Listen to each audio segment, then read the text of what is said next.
Buenas gente, a ver, ¿qué tal? Os vengo a traer el acto uno de Sumero, el acto uno de la historia de Sumero. Esta historia es un poquito graciosa porque vais a ver lo que es la historia en inglés desde la Play 5, porque resulta que el bot del directo que yo hice propiamente jugando la historia, reaccionando, no tiene sonido. Había una cosa mal configurada en el Streamlabs, no sé cómo coño se desconfiguró de esa manera, pero bueno, el caso es que el bot de Twitch, cuando yo lo grababa con el Streamlabs, tendría que borrar una pista de la segunda pista de audio, que es la que tenía la música. Bien, pues resulta que borró la pista principal. No sé por qué, pero la borró. Borró la pista principal, hubo un fallo de configuración o lo que sea. Esto ya no pasa, ¿vale? Ya lo he vuelto a configurar bien. Pero ¿qué pasa? Claro, todo el bot del acto uno de Sumeru está sin audio. Literal, sin audio. Lo cual es una putada. Sí, están los subtítulos de los personajes, etcétera, pero es que yo estoy sin audio también. O sea, en plan de, pues toca. Bueno, el caso, como voy a subir el acto 2, pues he decidido rejugarme el acto uno en la Play 5 con la Free to Play, con la cuenta Free to Play. Y va a estar en audio en inglés, no va a estar en japonés, porque yo la Play la utilizo en audio en inglés. Pero bueno, el caso, quiero subir el acto uno por temas de contexto, por el acto 2 que lo voy a subir, ¿vale? Bien, también otra cosa, durante la primera hora y media, ¿vale? Se va a ver como que el juego se ve muy luminoso. Eso es porque resulta que la capturadora, no entiendo muy bien el por qué, tenía la gama muy alta. Lo voy a intentar retocar un poco con el editor de vídeo, pero ya he estado tocando un poco, manoseando por ahí y he conseguido pocos resultados. Así que no sé si al final voy a acabar obteniendo un buen resultado de vídeo o no. Pero vamos, durante la primera hora, ya digo, se va a ver muy luminoso. Pero vamos, ya luego se arregla. Y nada más, ¿vale? Ya digo, os dejo el vídeo, os dejo con todo el acto uno de Sumeru y nada más. Chao.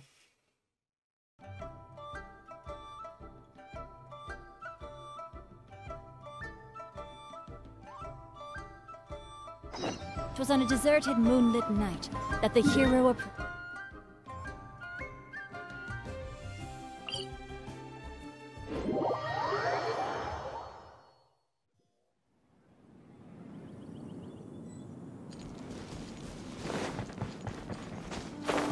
Time to act.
Made it to Sumeru, our next objective should be to head to Sumeru City and find a way to meet with Lesser Lord Kusanali.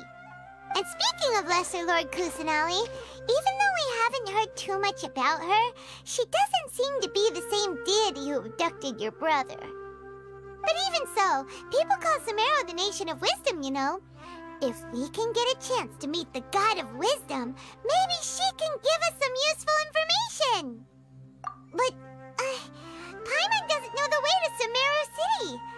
Maybe we can climb up to that spot with the statue of the Seven on it. That'll give us a way better view of things. Even if we can't see exactly where the city is, at least we'll be able to check for some smaller settlements nearby.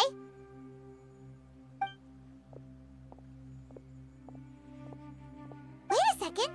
Look! There's someone up ahead! Perfect timing!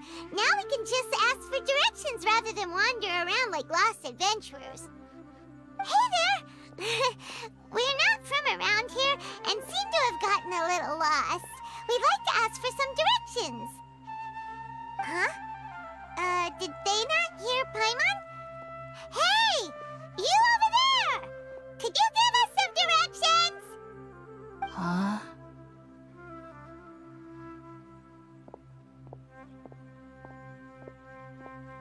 What's going on here? There's no way she could have missed that. Wait! Could she be ignoring us? How dare she? Well, even so, she might be heading someplace where we could find other people to ask.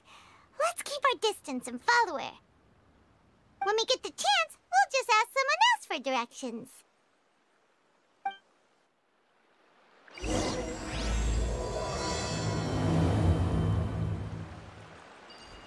Come on, let's follow her. Just keep quiet. Make sure she doesn't notice us.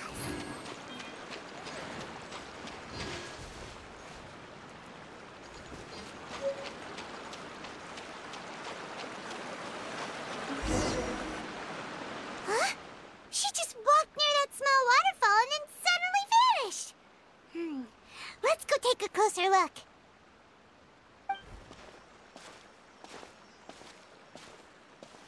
Paimon thought this cave would lead to a village or something, but, it looks like that's not the case. Look, she's sitting over there. Wait, she couldn't possibly be living here, could she?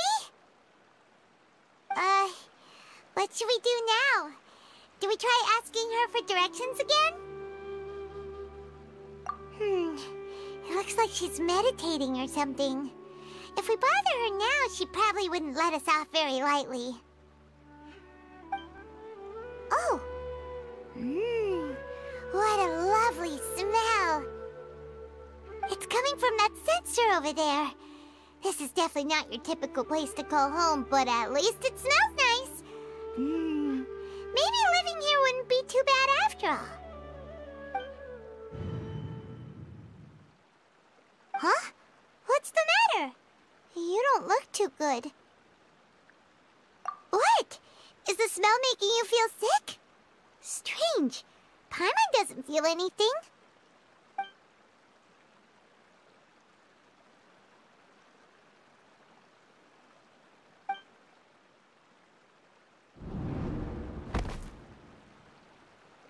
What's happening? Traveler? This is no time for a nap. Oh, come on, wake up.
Traveler's been out for a long time now. Yes, you can relax. Believe me, Master is extremely knowledgeable. If he says that she's going to be alright, then there's absolutely nothing to worry about. Oh, are you awake now? Oh, thank goodness! Traveler, you're finally awake! Well, we're at... good question. Where are we? Paimon was in such a panic when you passed out that she even forgot to ask what place this is. This is Gandharvaville. It was originally built by scholars from Sumeru as a place to rest in the rainforest. Now it's mainly used by the forest rangers as a base of operations. My name is Kale. I'm a trainee forest ranger. My master and I found you passed out during our patrol, so we brought you here. Oh, no things are necessary. I didn't do anything really. By the way, how are you feeling now? Any discomfort? Oh, that's Master's herbal medicine you're tasting. He gave you some while you were unconscious. Before I forget, Master mentioned you should take more medicine once you wake up.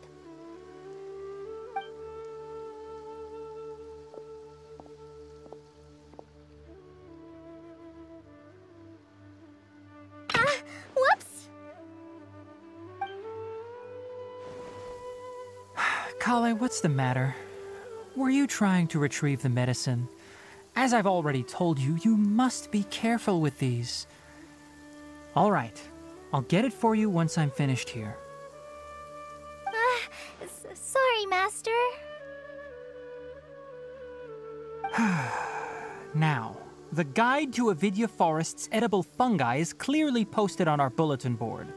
But if Farbode forgets which mushrooms to avoid one more time, I'll have no choice but to leave the guide somewhere a little more visible.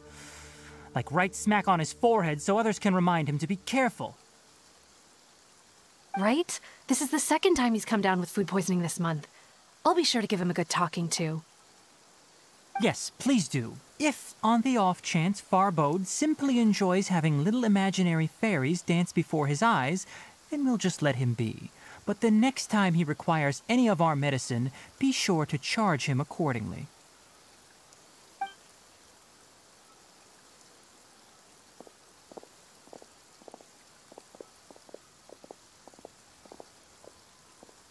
So, how are you doing? Feeling better? Oh, this is my master, Forest Watcher Tainari. He is chief officer over all the rangers here in Gandharvaville. I already informed Paimon about the reason you fell unconscious earlier. But now that you're awake, let me explain it for you as well. It is common practice for Sumeru scholars of certain darshans to dedicate themselves to training and meditation in isolated areas, particularly the nearby forests. While meditating, they use a certain incense known as spirit borneol to help calm their minds as they enter a state of deep rumination. In hopes of asking directions, you two followed a scholar named Hypatia into her cave. The incense you smelled inside was the spirit borneol I just mentioned. That incense typically has no effect on most people, but for a very select few, it can have profound effects on one's cognition, as you experienced firsthand. Does that make sense? Very good. Now, answer me this. Did you feel anything after passing out? Say, any out-of-body experiences? Or did you see anything while unconscious?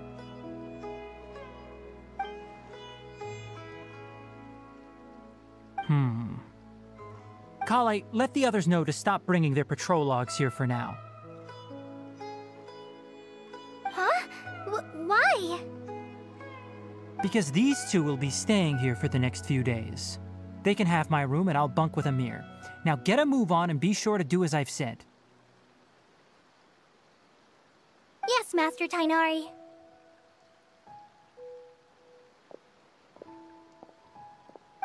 Wait, hold on a second. Can you tell us what's going on? Sure, let me fill you in. I originally planned to send you on your way once you finished your medicine. However, it appears now that you should stay a while longer in Gandharvaville for further observation while you recuperate. Further observation? No need to be hasty. As long as you have the capacity to judge between right and wrong, I promise that you'll understand the gravity of the situation once I explain everything to you. Based on what you saw after smelling the incense and losing consciousness, we can conclude that you experienced a powerful hallucination, which suggests your mental state is not in the best of shape. If you're skeptical, have a whiff of this. Oh, are you okay? You're experiencing a similar sensation as when you passed out, aren't you? So even though your condition is stable as of now, if I were to haphazardly let you leave, it's highly likely that you'd suddenly pass out again somewhere else. The rainforest is home to many fierce animals and hazardous areas. If something were to happen to you again, I'm afraid you might not be so lucky. For now, I suggest you continue taking your medicine each day and avoid wandering off on your own. At least until you stop having adverse reactions to this kind of smell, okay? Good. Now continue resting while I fire up another bowl of medicine for you. Seriously?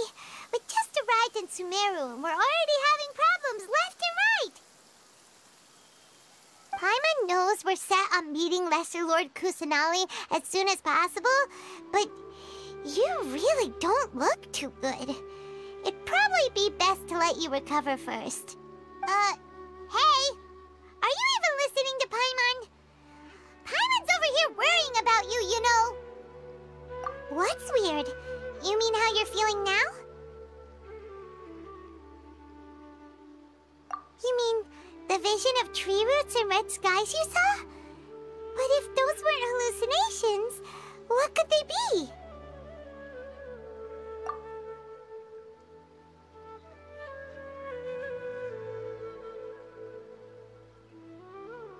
Well, considering how unique you are, Paimon trusts your judgment here. But why didn't you say anything about it to Tighnari? If he misjudged your condition, then there's a chance you could get worse, right?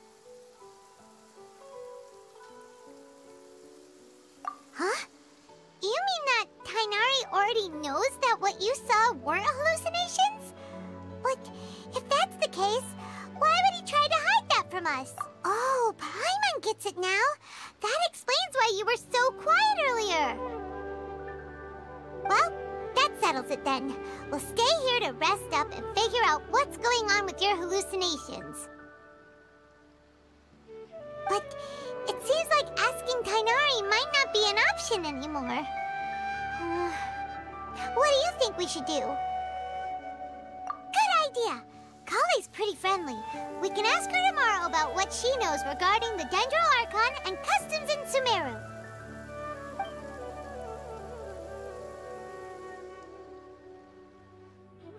Rise and shine! Come on, it's time to go find Kale!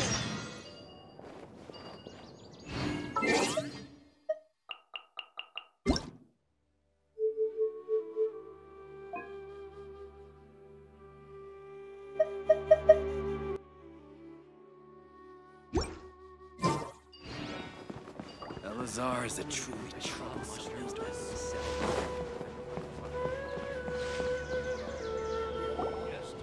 All right, next let's see your right hand. Yes, not bad. But please remember that you still need to be careful. Understand?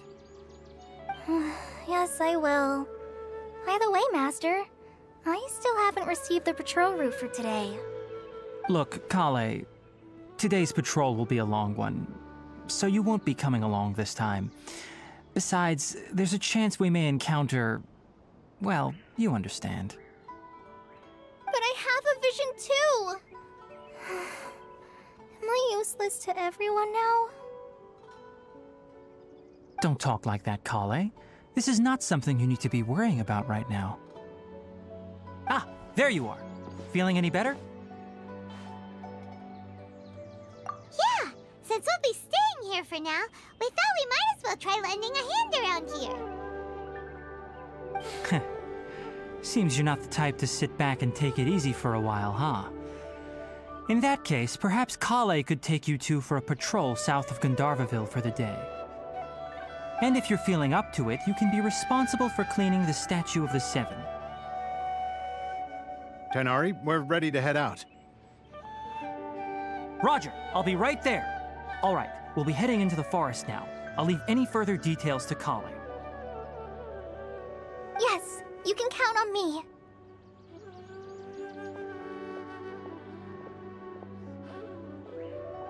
So, Kale, what exactly are we going to be doing today?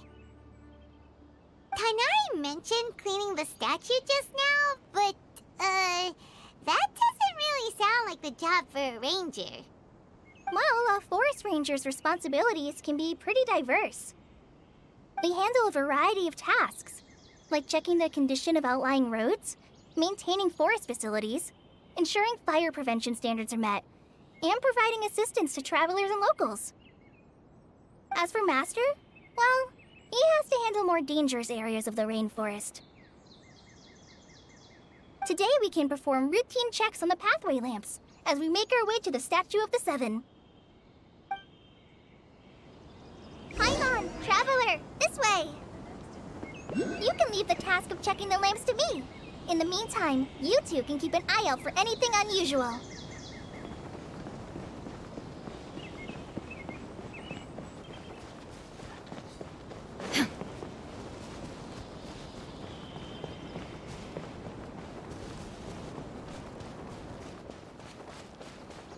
Nothing wrong with these two lamps. Let's move to the next ones.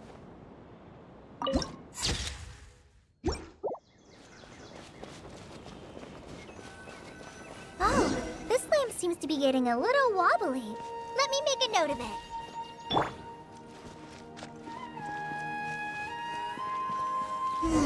No problems with this lamp.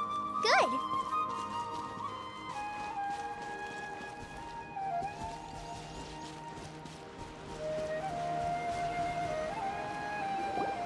The Statue of the Seven is up on top of that large rock formation.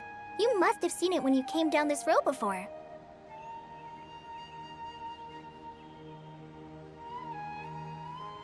It's pretty high up there, isn't it? Don't worry. If you're afraid you can't make it up there, I'm sure Master wouldn't mind if you don't clean the statue. Oh? I guess I'll leave it up to you then. There's not much footing once you reach the statue, so be careful up there. Paimon will fly up with you and help you with those hard-to-reach areas. By the way, Kale, do you know anything about the Dendro Archon? You know, what's she like? That depends. Are you referring to Greater Lord Rukkhadevata or Lesser Lord Kusanali? Huh? Greater Lord Rukkhadevata? Oh, is that the name of the former Dendro Archon? Uh-huh. Greater Lord Rukkhadevata was Sumeru's first Dendro Archon. She created the rainforest as well as the wall of Samiel around the desert. Her works provided a means of peaceful living for everyone. To the people of Sumeru, she's not only a symbol of wisdom, but also of power and kindness. Unfortunately, she disappeared in a great calamity that occurred a few hundred years ago. According to what Master has told me, the sages later found the newly born Dendro Archon and whisked her back to Sumeru. To celebrate the reinstatement of their lost deity, the sages dubbed her Lesser Lord Kusanali and let her reside in the sanctuary of Sarastana. Uh-huh. Then what happened? Well, and then... I'm not too sure what happened, to be honest. Huh? You're not too sure?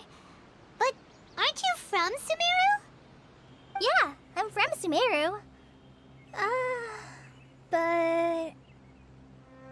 Maybe it's difficult to discuss this topic with strangers.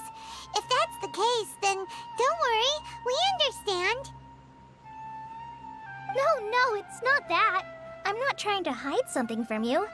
Besides, I don't consider you two strangers. Anyway, you two know Amber, right? Wait, Amber? You mean... Yes, that's her. I once lived in Mondstadt for a while, and she helped me a lot during that time. You could even say that she helped me become a new person.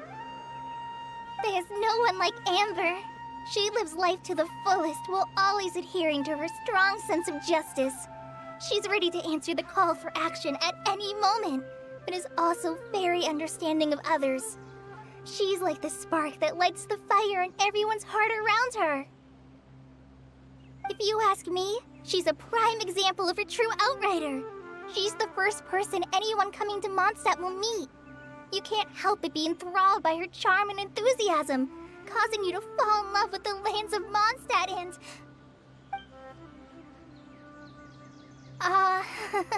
sorry. Paimon thought the work of Outriders was a little different from what you just described, but one thing's for sure, you really like Amber. Sorry. I was rambling on just now. It must have sounded kinda weird. It's alright, Kale. Knowing that you're a friend of Amber somehow makes Paimon suddenly feel a lot closer to you. So, how do you know that we've met Amber? Well, after I returned to Sumeru, Amber and I have stayed in touch by writing each other letters. In one letter, she mentioned that Mondstadt was attacked by a fearsome dragon, but the city was saved by a mysterious blonde traveler and their floating companion. I knew you two were the ones she mentioned in the letter the moment I saw you. But, considering everything you've been through that day, I thought it'd be inappropriate to bring it up. Ah, so that's how you knew. Yep, so please know that you two have my complete trust, really. I wish I could tell you more about the Dendro Archon, but I have been away from Sumeru for some time, and I haven't read any books. Sorry. That's alright. You've already helped us a lot. We had never even heard of Greater Lord Rukkhadevata or the Sanctuary of Surasthana until you mentioned them. Oh, I'm happy that was helpful. There is one thing I want to ask, though. Why do you two want to know about the Dendro Archon?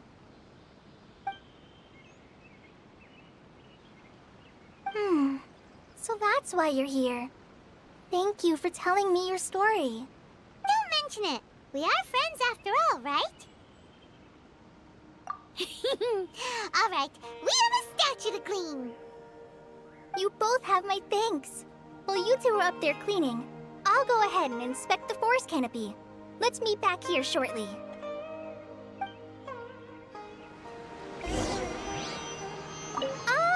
I'm not a very good climber, so I'll just let you handle the statue. I'll go check the facilities up ahead.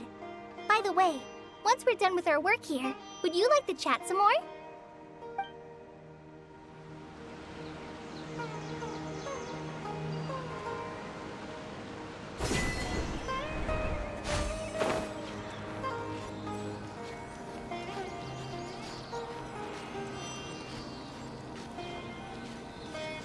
The Dendro Archon statue of the Seven is up there.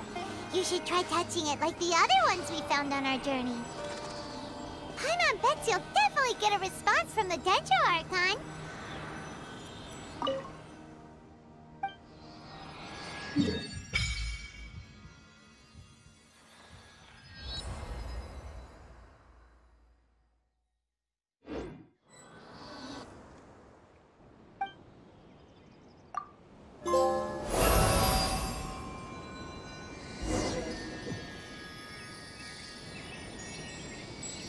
Huh.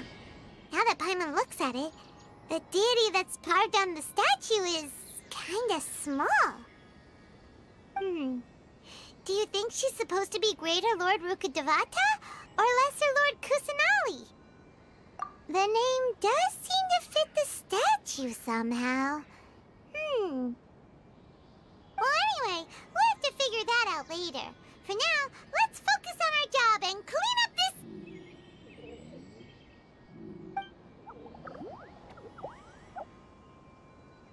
Huh? Wait a sec. Is it just Paimon, or was there something moving? Yeah, that's it. Small and round, like cabbage, but moving. It really freaked Paimon out.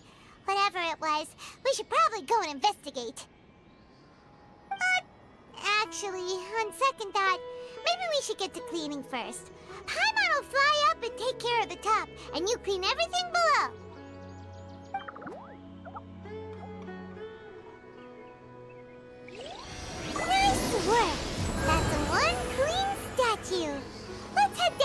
up with Kale.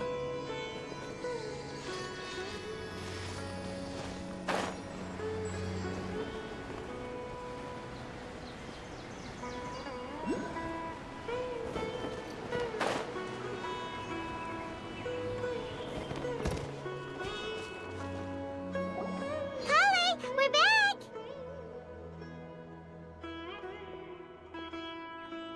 Welcome back! You must be tired after all that climbing. Let's take a little break. By the way, Kale, have you ever seen any small creatures scurrying around the forest? You know, that kinda look like a veggie. A creature that looks like a veggie? Well, I guess Master would say something like, all plants are living organisms, so they also fall under the category of creatures. Wow, fascinating! It almost sounds like an imaginary creature that you hear kids always talking about. I'll be sure to keep an eye out for anything like it. Oh, I almost forgot. Are you two hungry? I packed some food and water for us. Yay, food! What kind of goodies did you bring? Hey, don't be a party pooper. It's not like Kale is a stranger or anything. Besides, the best way to compliment a chef is to show passion for their food. Xiangling taught Paimon that. I prepared a nice portable dish that forest rangers like to eat called pita pockets. I hope you'll like them. Whoops! No! You dropped it on the ground! Not to worry. I wrapped a few layers of oiled paper around each pita. They should be fine. Oh, whew. Paimon nearly had a heart attack there.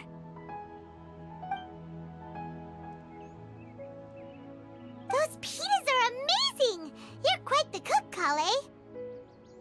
Thank goodness you wrapped them in paper. Paimon wouldn't have been able to sleep at night knowing something so tasty had been wasted. You really know how to compliment the chef, Paimon. Since you liked it so much, I'll be sure to give you a copy of the recipe sometime. I'll even include all my personal cooking pointers, so you'll be making your own pita pockets in no time. Yay! Thanks, Kale! It's hard to believe someone as diligent as you could have clumsy moments, too. Oh, I guess it happens from time to time. So, Kale, don't you think that Tighnari's a little too strict with you? He won't let you touch anything without his permission. Paimon knocks stuff over all the time flying around the Traveler, but she's never said anything. Everyone has their clumsy moments. No, you've got the wrong idea about Master. Sure, he may seem a bit harsh at first, but with some time, you'll see that he's actually very kind-hearted. I've heard the veteran rangers say that Master is from some ancient and mysterious race that is known for their cunning wit and reclusive nature. Oh, by the way, you've heard of the Academia, right? Well, there's a group called,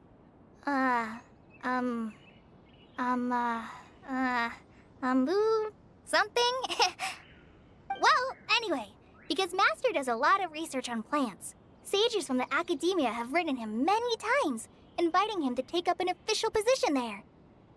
But Master declines their offers every time, saying, Sumeru City is too noisy. It'd be bad for my ears.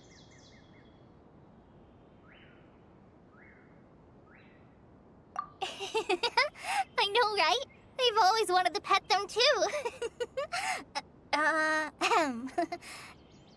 Anyway, Master could have easily left the rainforest to take up a position at the Academia, but he chose to stay here instead as a forest watcher, helping the locals every day and passing on his knowledge to trainees. In fact, Master's the one who taught me how to make pita pockets. Really? Paimon would have never guessed that. Oh, speaking of Tighnari, he was the one who took care of you after finding you passed out yesterday. He even carried you all the way here. Paimon's still kinda upset, though. He kept scolding Paimon the entire way here. Oh no, I'm sorry. Master might have been overreacting a little. But, it's mostly because Paimon wouldn't stop yelling, "Why, oh why? Is she going to die?" It probably started to get under Master's skin after a while. Hey! Don't laugh! Paimon was genuinely concerned about you.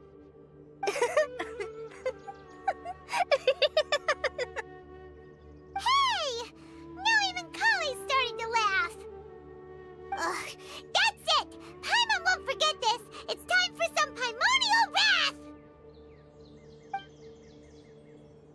No! Don't touch me!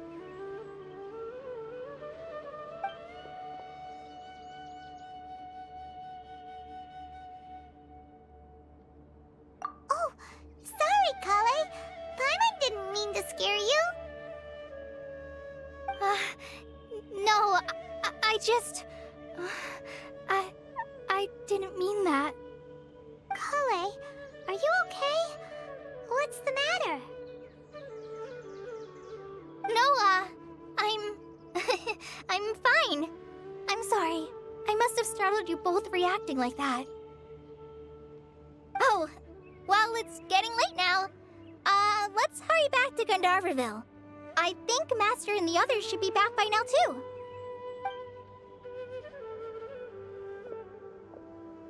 Huh? What was up with Kale just now? And why is she in such a hurry all of a sudden? Look, she's practically running back. Paimon can't even see her now.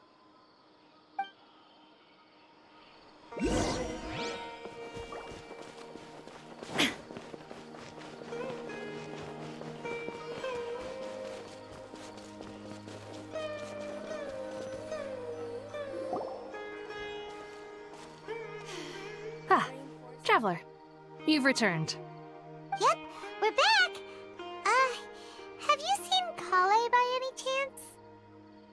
Oh, Kale? Yes, I saw her go into her room just a moment ago. Oh, okay. Guess we'll just have to wait and talk to her tomorrow then. I think I'll stay here a while. Those are the truly troublesome.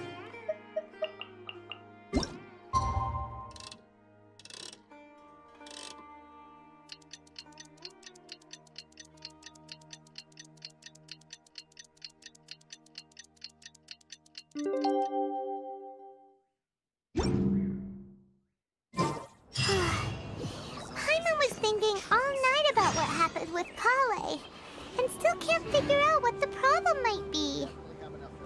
Maybe she's in a better mood now. Let's go check on her.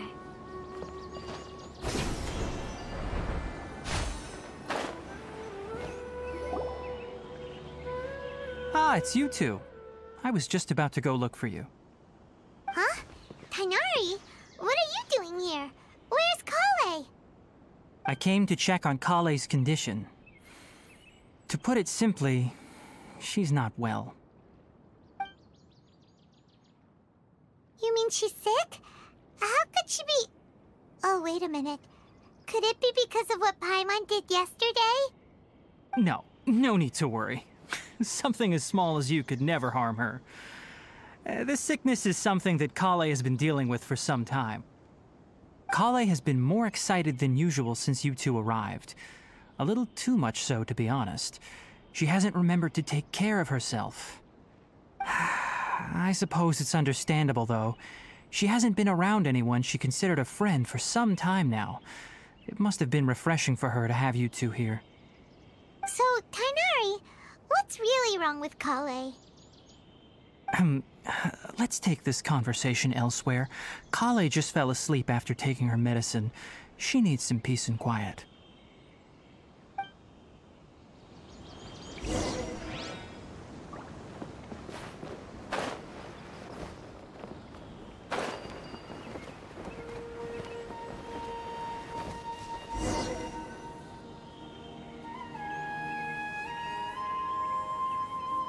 All right, let's continue our conversation here, shall we?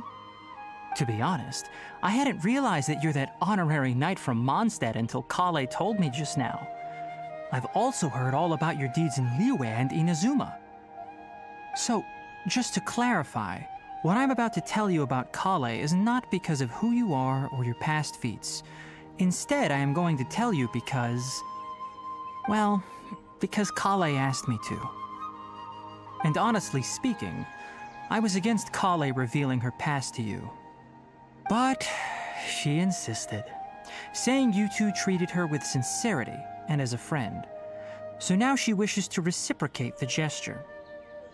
So, Tainari, what exactly is wrong with Kale? You said this is something she's been dealing with for some time. Just how serious is it? Right. Ever since she was a child, she's been afflicted with a disease called Elazar. Elazar? Yes, it's a disease unique to the lands of Sumeru. It is characterized by dark and hardened scales that form on the body. At first, the afflicted may only feel mild numbness on the affected area of the skin.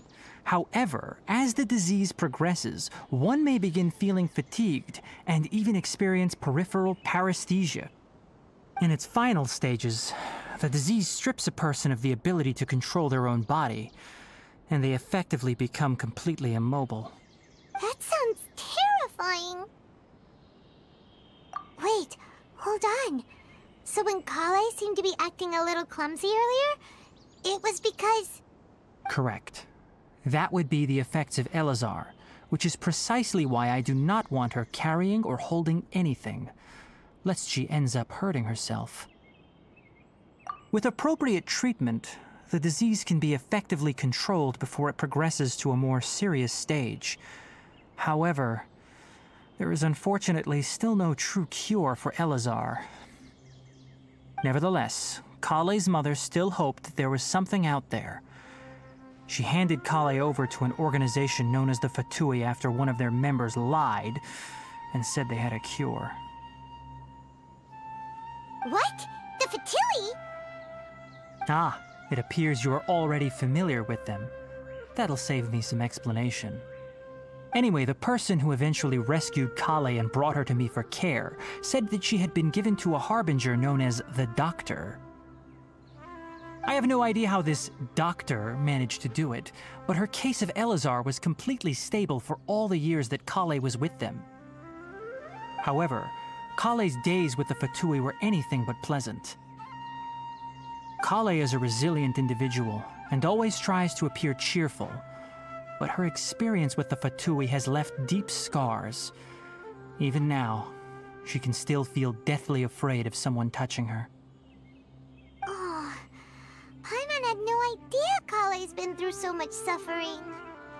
Oh, by the way, Paimon, Kale wanted me to tell you that she's sorry for scaring you yesterday. She also wanted both of you to know that she's sorry for hiding her illness. She doesn't need to apologize. None of this is her fault at all. Well said. I hope you'll get a chance to tell her that in person the next time you see her. Kale once thought that it would be impossible for her to have any real friendships. I trust that you two will never let my trainee experience such emotional pain again. Don't worry, Tainari. We'll take good care of her. Well, it's not too serious at this point. She overexerted herself the last couple of days, which is what led to her breakdown this time.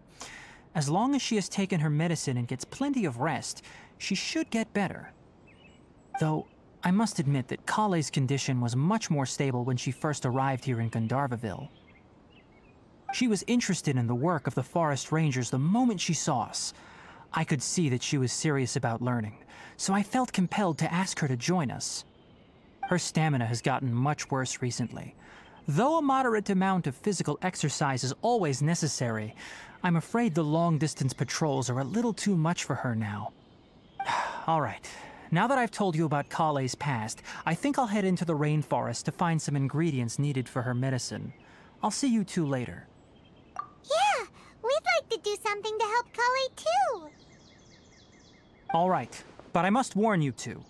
The rainforest is a dangerous place, especially for someone who's still recovering like the Traveler. You must follow closely and listen to every instruction. No problemo. Let's go then. We'll be looking for a plant known as lunar lotus. It's often used to help those afflicted with Elazar recover their energy.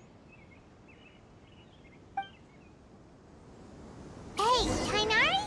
Where exactly are we going to find this plant? Lunar lotus can be found all over the rainforest, but it often grows right here around Gandharvaville. Given the name, it sounds like we should be looking for it in the water. You are correct. Lunar lotus grows in the water. When fully matured, they look like giant blue flowers floating on the water's surface.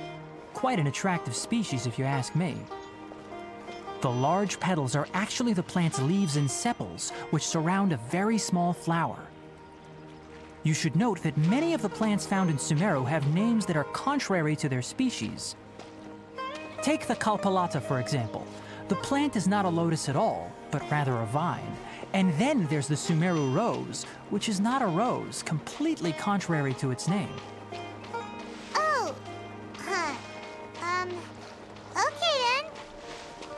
Note to Paimon, never bring up the topic of flowers with Tainari.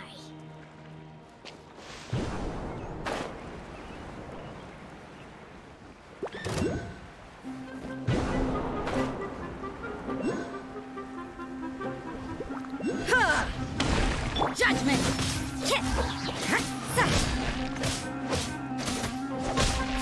Punishment! No, my sword!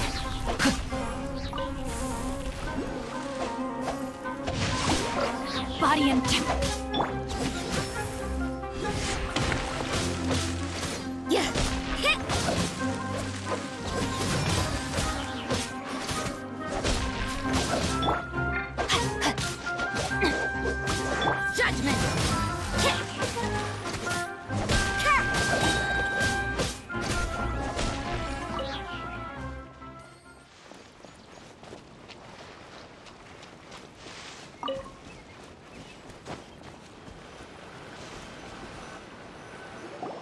There should be lunar lotuses growing somewhere in this area. Let's split up and begin searching. If you could manage to gather 4 of them, that would be sufficient. We'll rendezvous here once you've gathered the needed amount.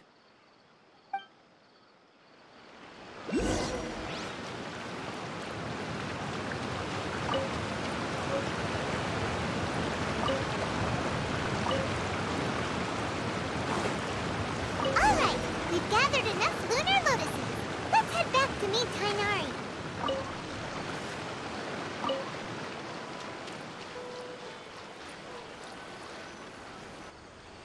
Hey Tainari, we found the lotuses you requested. Let me take a look. Good, very good. These are all excellent quality. I'm quite glad you two came along. Your exploration experience helped save me a lot of time here. It seems we even have enough time to stock up on some other things I need. Hey, Tainari! Oh, Tainari, someone's calling your name. They're dressed like a forest ranger. Ah yes, that's Amir and the others. But didn't they just set off not too long ago? What are they doing back so early? Let's go find out what's going on.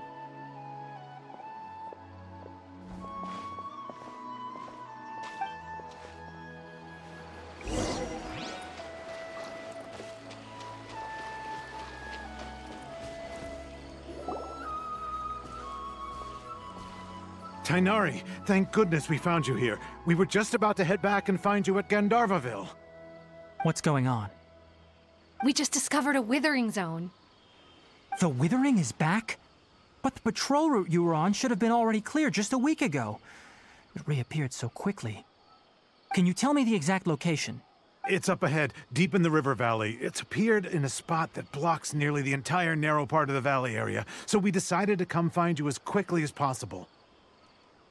And the radius of the contamination? Sorry, I couldn't get a clear enough view to tell. No one in our patrol team had a vision, and it appeared to still be spreading, so we didn't risk getting any closer. Okay, I understand. You made the right decision. I'll go deal with it right away. In the meantime, please guide these two back to Gandharvaville. Wait, Tainari, why don't you let us help you? You two have only just arrived in Sumeru. You're still unfamiliar with many things in these lands. There's a unique type of anomaly that occurs in the Sumeru rainforest. It's called the withering. The affected areas not only cause nearby vegetation to wither, but it's also lethal to wildlife and even people. If you don't carry a vision, then you should think twice before approaching such places.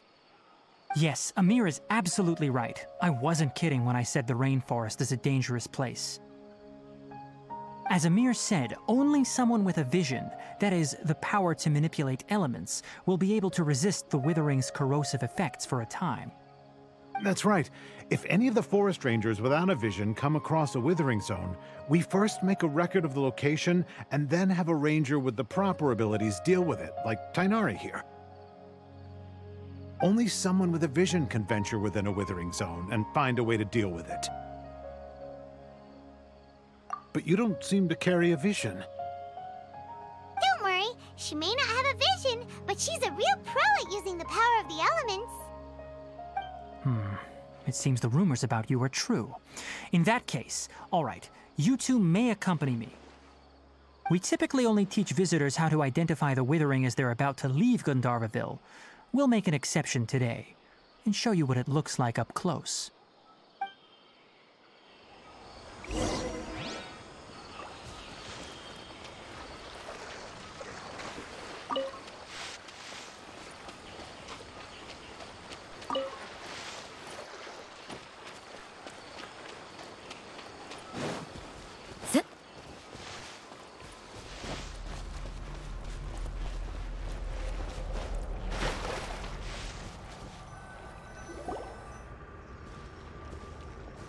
Stop. Don't move any further. Look there in the distance. Huh? Where? Oh, look! Those plants have withered! That whole area is kinda gloomy. Even the air looks like it's filled with ash. Oh, Paimon doesn't like the look of this. That is the withering. All right, traveler. We're going to have to enter that withering zone. Once inside, we'll need to look for what we call tumors of the withering. If we eliminate those, then the area will be saved. Thank you, but I must warn you. Don't push yourself. This is your first time handling this sort of thing, after all. Even with elemental powers, once you step inside the withering zone, you may experience extreme discomfort. If at any point it becomes too much, return outside the zone and take a breather. It could become a matter of life and death. You ready then? Let's go.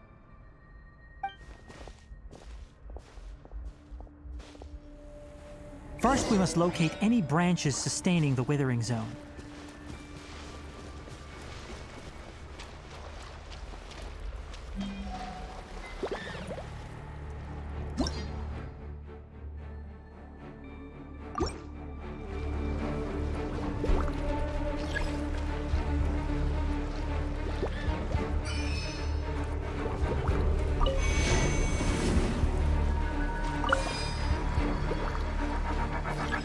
You can't run!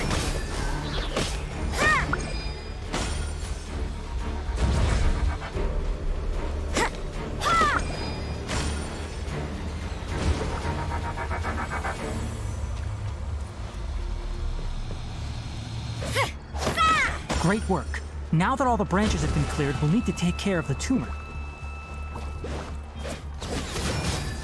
Shiver! Rain cutter! Huh? Everybody stand back! Let's light it up!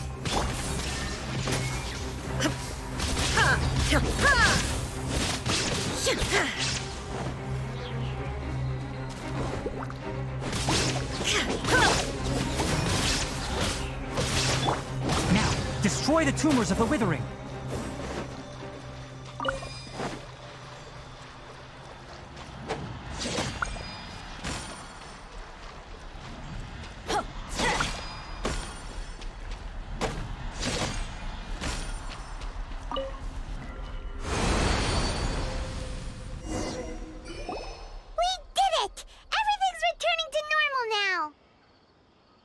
Yes, thanks to you two. We were able to quickly restore this area back to normal. You make it sound like we did well, but why does Paimon have the feeling you're worried about something? It's that obvious, huh? Alright, it's like this. Recently, the rate at which the Withering Zone appears has been increasing. Even though we were able to quickly clear that Withering Zone, it won't be long before another one appears. If that simply meant more work for me, then that wouldn't be an issue. But it's far more severe than that. The Withering is leaving lasting effects on the rainforest itself. For instance, even though we cleared out the Withering Zone, many of the plants that were affected will not recover. This presents a crisis for the ecosystem itself. Many plants in the rainforest are already in decline, directly impacting the wildlife that depends on those plants. And most disturbingly, as the appearances of Withering Zones have started to increase, Kale's case of Elazar has also become more serious. Huh? But why's that? I'm still not sure of the exact reason. However, I've received word from acquaintances at the academia that similar cases are being reported for patients with other conditions. No, none that we know of. The Withering has been recorded in Sumeru for millennia. It's said that it originates from the depths of the world. By the way, have you heard of Irminsul before? Irminsul is a tree located deep beneath the surface. Although it isn't like any tree we know in a biological sense, you can basically think of it as a large tree that grows downwards rather than upwards. I'm sure you've heard of ley lines, right? They're like the roots of Irminsul, spreading and extending from a massive cavern deep underground all the way up to the surface.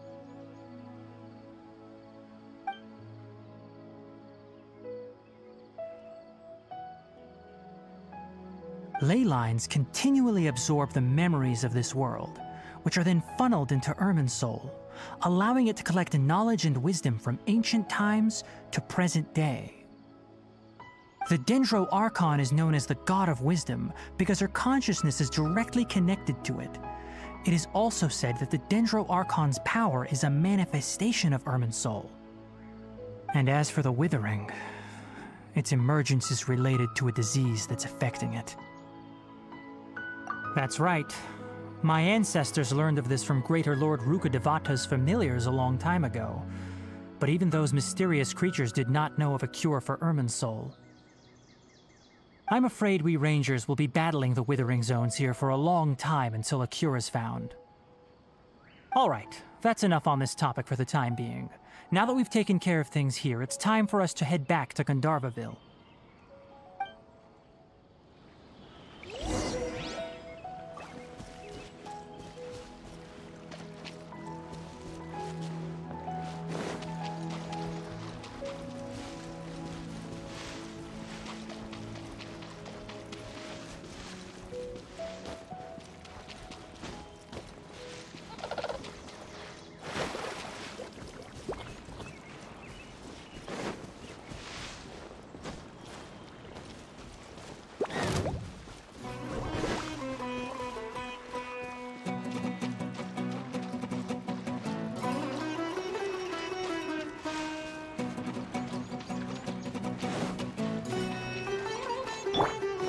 There is no escape!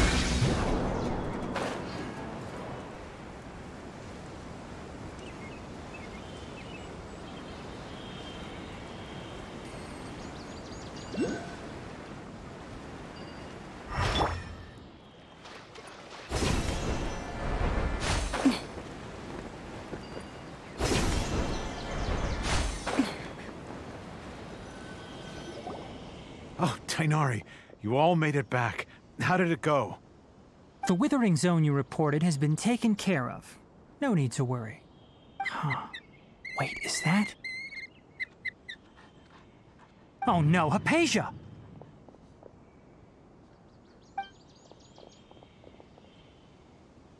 Huh? What's wrong, Tainari? This Duskbird is Hypatia's designated courier for urgent news. You do remember her, don't you? She's the scholar you and Paimon were following when you first arrived in Sumeru. Oh, her? How could we forget? So did something happen? Let me see what's written in the letter first. Oh. So what's it say? And what's with that weird expression on your face? Just let Paimon read it. Huh? All Paimon sees are 3 squiggly lines. Yes, allow me to explain. After we brought you from Hypatia's cave to Gandharvaville, Hypatia resumed her meditation. She must have just finished. It's been nearly 3 days since she's had anything to eat, and it appears she's forgotten to prepare some rations. This letter is her asking us for help. We need to go. What? You mean she's been sitting there for 3 days? Hey, wait, how did you know all that from just a few lines on the paper? Well, obviously because this has happened before. Last time she drew 5 lines, and by the time we found her... Well, I'd prefer not to remember that. Needless to say, Hypatia's been through worse, but we should still get to her as quickly as possible.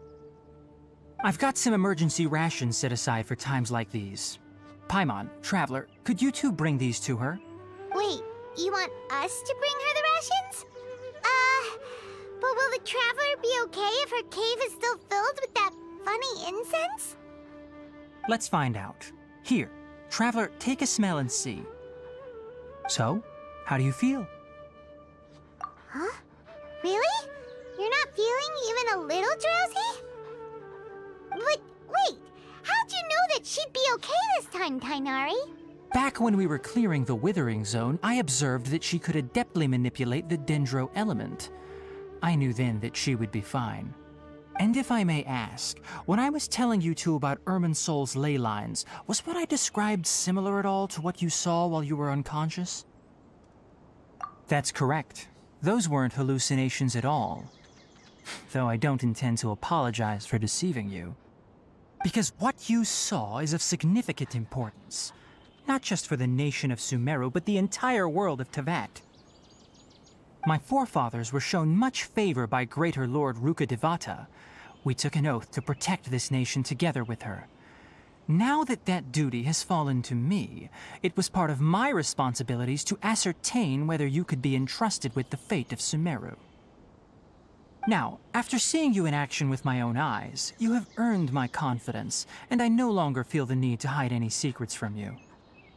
When you passed out, your consciousness had connected directly with Irminsul.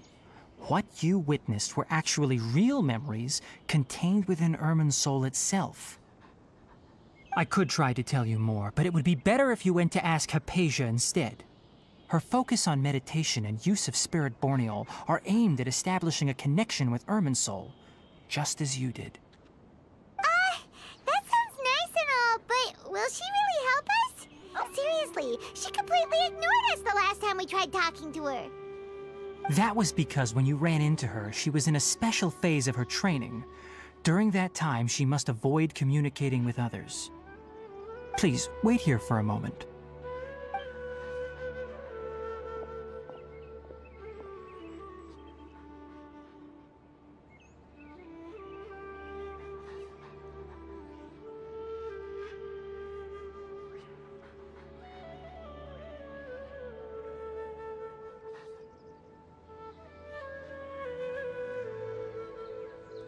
Here, take these. It's a meal I packed for Hypatia, as well as some other ingredients. I'm sure it'll come in handy.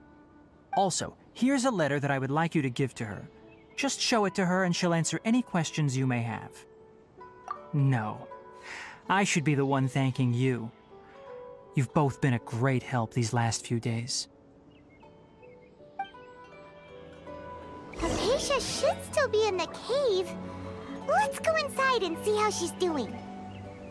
Anyway, please take good care of Hypatia.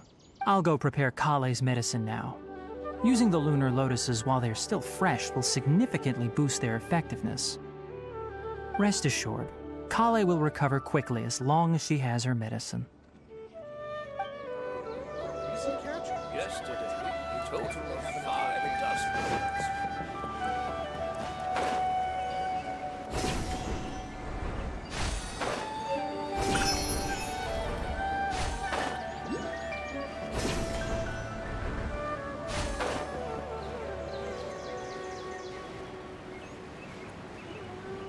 Hypatia should still be in the cave. Let's go inside and see how she's doing.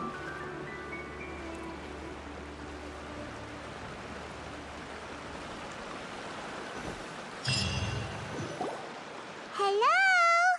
Hypatia? Hey, there's nobody here. Maybe she went out to look for some food. Let's try looking around the area.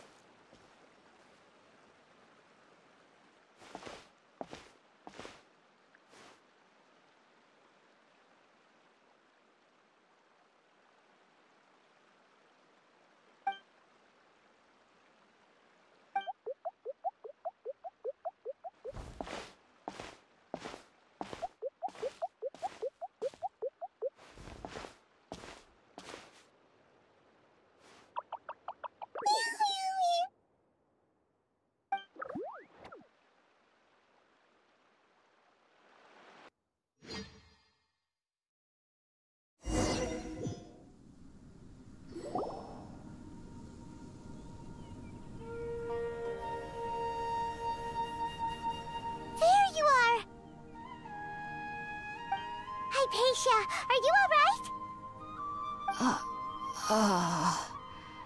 So hungry. Need water. There's no way we can get her to eat in her current condition. Let's try finding some water first. Huh? Wait. Why does it look super foggy outside all of a sudden? Anyway, let's go look around.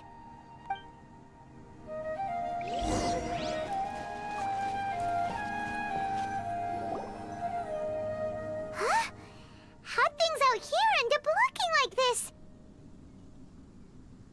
What happened? And where are we? Really? Oh, maybe you're right. Let's go investigate the area.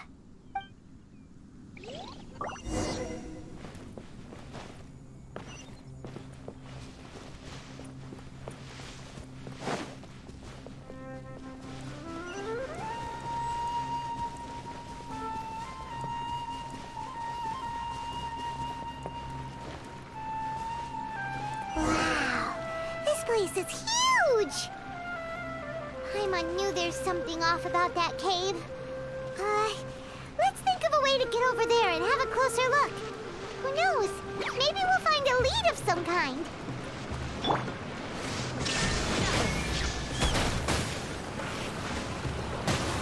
You can't run!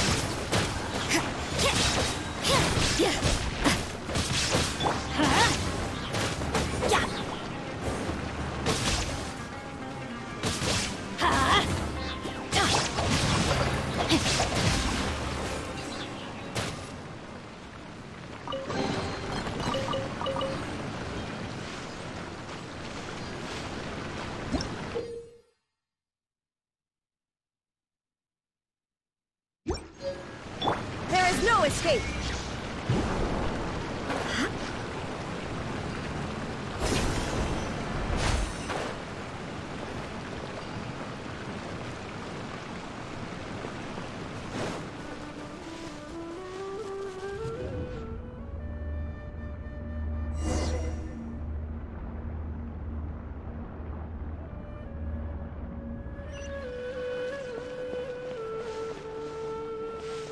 Huh? What happened just now? Why'd everything around us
Lights out. Inazuma shines eternal!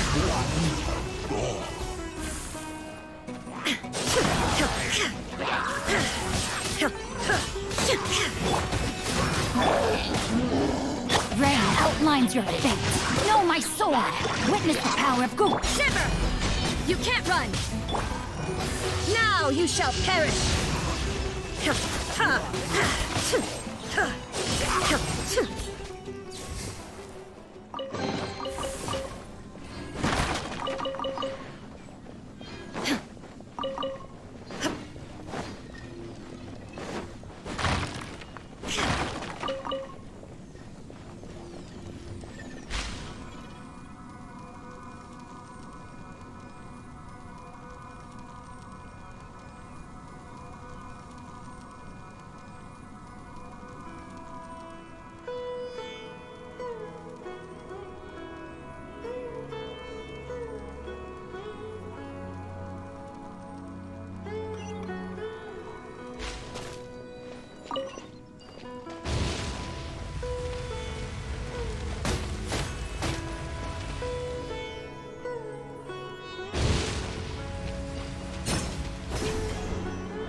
What in Tibet is going on here?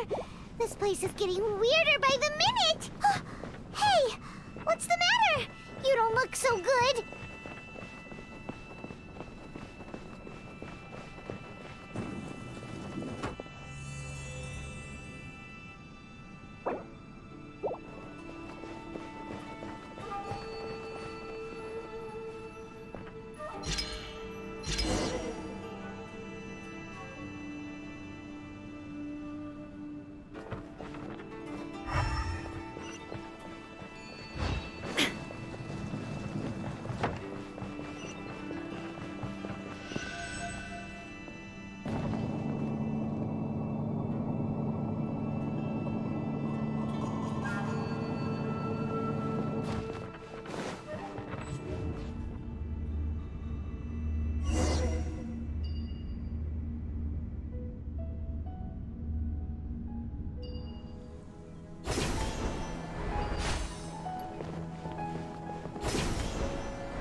Well. Looks like we meet again, traveler. The Abyss Herald! What are you planning to do in this strange place? Strange place. Plotting. You needn't worry about such things. They don't concern you.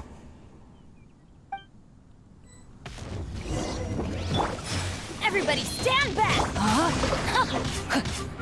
Shine down!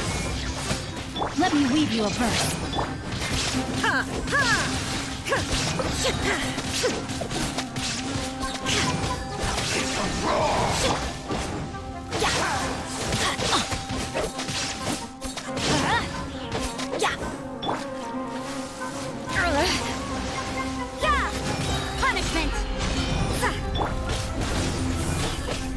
Rain rain outlines your fate.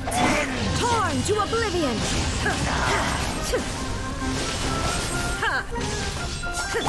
You can't run!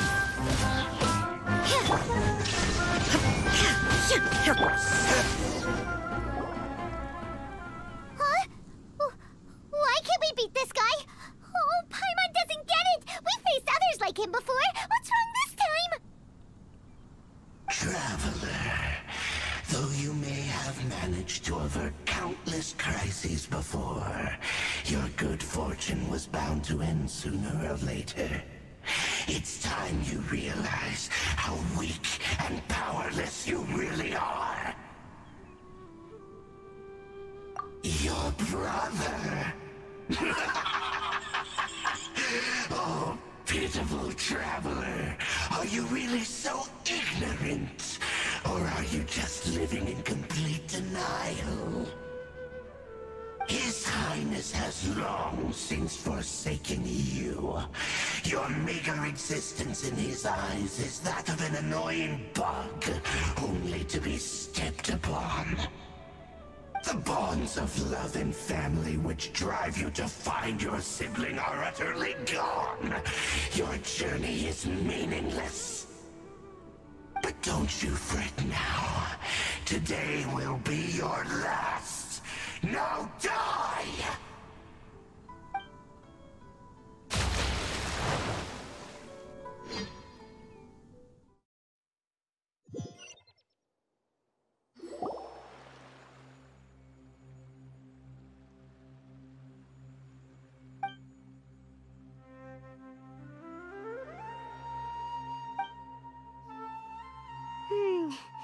What do we do? We haven't seen Hypatia anywhere out here. Oh, there she is! Quick, let's see how she's doing. Ah, so sweet. Well, the good news is that she's still conscious. Hey, why'd you drop her food on the floor like that?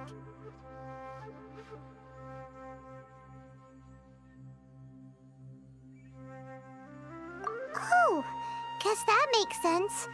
She does look kind of rough at the moment. Anyways, we can talk about this later. We better make sure she's all right first.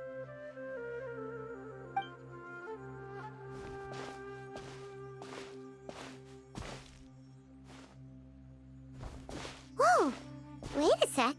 Look at all this fruit lying around her. We can put that to good use.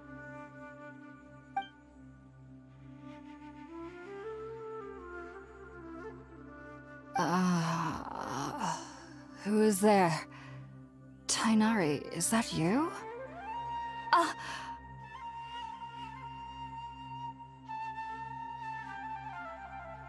Huh? It's okay. You can relax, Hypatia. Tighnari sent us here to bring you some food and water. Here, we have a letter that he asked us to give you.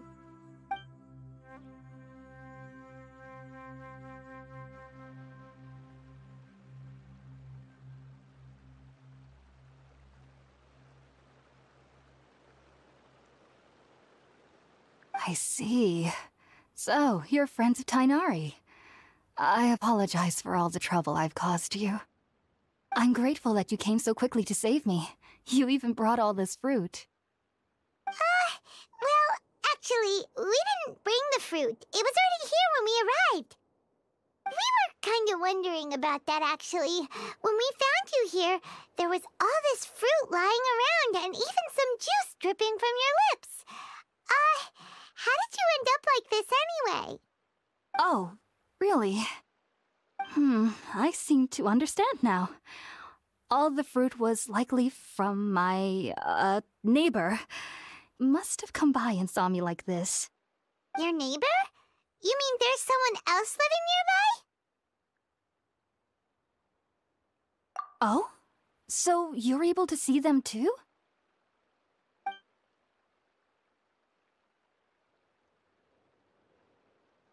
Wait, hold on a second, Traveler. You say that before we arrived, you saw some mysterious creature and suddenly had a strange dream? Isn't that a little too crazy to believe? No, I actually do believe what the Traveler is saying. I myself had a similar experience once before and ended up scaring my timid little neighbor here. You needn't worry. They mean you no harm. They only dragged you into the dream because they hoped to buy themselves a little time in order to scurry away. So, Hypatia, just what kind of creature is your neighbor exactly? I'm not sure what it's called, to be honest. But I do know that they have some sort of deeper connection with the Dendro Archon. I know this because the first time I saw them was also the exact day my consciousness was able to form a connection with Irminsul. Even after I opened my eyes and stopped meditating, my heart was still pounding, and my mind was racing with all the knowledge that I had touched. And at that very moment, I suddenly noticed a small figure at the opening of the cave. In my curiosity, I began to walk over to the creature. They must have already been used to me living in the cave, because they didn't seem to mind me approaching them. They just kept doing whatever they were up to. It wasn't until I crouched down next to them that they suddenly realized that I could see them. Oh! And then? And then I had a dream. By the time I came to, they were nowhere to be seen. I was convinced they'd never show up again. But sure enough, I saw them nearby a few days later. And they weren't alone. I feel like they aren't as afraid of me as the first time I approached them. But I never would have expected them to save me. Yes, no doubt about that. By the way, Tighnari mentioned in his letter that you had questions for me regarding Irminsul.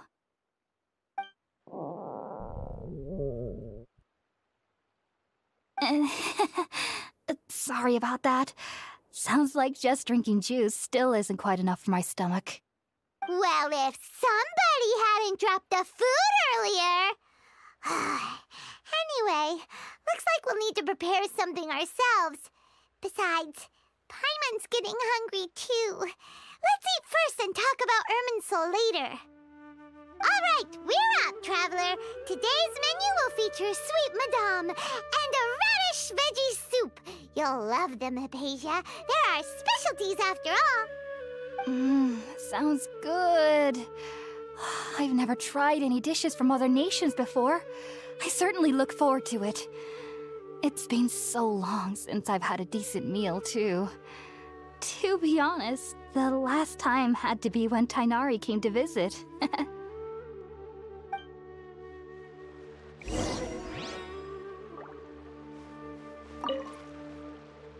Are you already finished cooking? Smells delectable.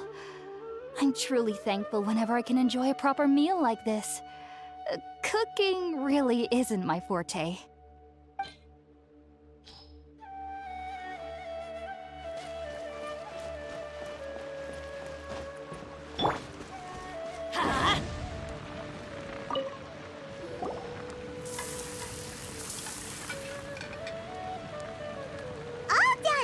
Let's use the empty box that Tighnari gave us since we already watched it.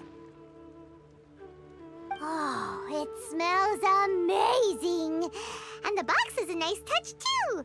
Let's go serve this up and start eating with Hypatia.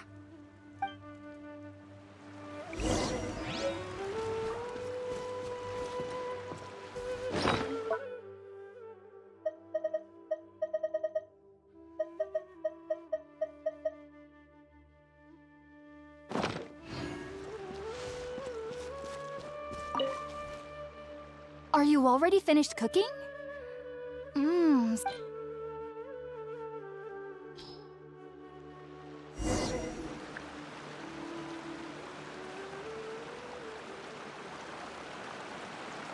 Even though everything you mentioned was in Tighnari's letter, it's still hard to believe you were able to connect with Irminsul immediately after smelling Spiritborn eel for the first time.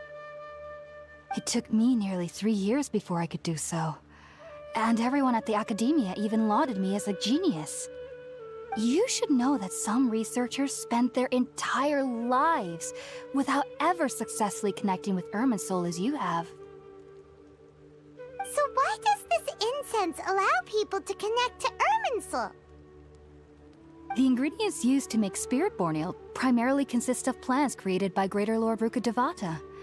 These special ingredients are conducive to heightening our senses to the Dendro Archon's power.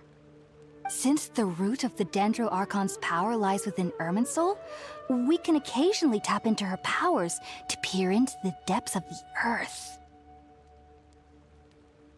Naturally, anyone who can establish a connection with Irminsul in their first ever attempt must be a person of great understanding. Makes sense. But Paimon's got a question. Why was she sensitive to the smell of those plants for such a long time? That was primarily due to her body's unique constitution. Stimulated by the incense, she could perceive the Dendro Archon's power and experience the sensory overload, hence the adverse reactions. Taking in any scent similar to the ingredients of Spirit-born Ale would cause adverse effects. Not to worry though, it appears you've already fully recovered. Technically, your body should still be sensitive to the powers of the Dendro Archon, but unless you're using intentional meditation techniques, the scent of Spirit-born Ale should no longer trigger such reactions. Whew. Well, that's a relief. I must admit, I am quite envious of your abilities.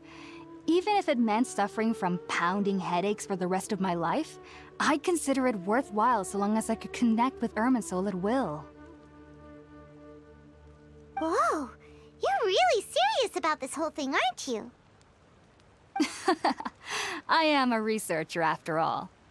As a member of the Ritaoist Darshan at the Academia, my main area of research is the stars and their connection to the fate of living beings. But there is still so much we don't know, especially regarding the mysteries that lie in the starry skies. Which is why I must turn to the all-knowing Irminsul for answers. If only my perception wasn't so limited. Unfortunately, I cannot guarantee that my every attempt to attune with Irminsul will be successful, or that doing so will leave my consciousness intact. I am currently in the stage of training known as Satyavada life. Many researchers in Sumeru have lost their minds while seeking to attune with Irminsul during this stage. Sages have said that Irminsul contains divine knowledge, and touching such knowledge without the proper preparations and abilities will only lead to one's mind caving in on itself. That's why we meditate alone. We need to ensure that our minds will be calm while minimizing the possibility of involving anyone else. Whoa, so knowledge from Irminsul can be super dangerous. Aren't you afraid of the risks, Hypatia? Of course I do. Especially during nights that are pitch black with no moonlight, and dead silent without even the sound of insects. However, I've been feeling better as of late. I don't get as scared anymore knowing that I have a little neighbor living nearby. I believe that being able to see them is a sort of blessing from the Dendro Archon. But what's strangest of all is that they're clearly an envoy of the God of Wisdom herself, and they have the curious power to make people dream. What's so strange about that? It doesn't sound so out of place for a divine being, does it? Well, it's strange because nearly nobody in Sumeru can ever dream. Huh. Is that true? Yes, well, to an extent. Only children can dream in Sumeru. Adults, however, never do. The sages say that wisdom implies rationality, but that which occurs in dreams is often neither rational nor logical.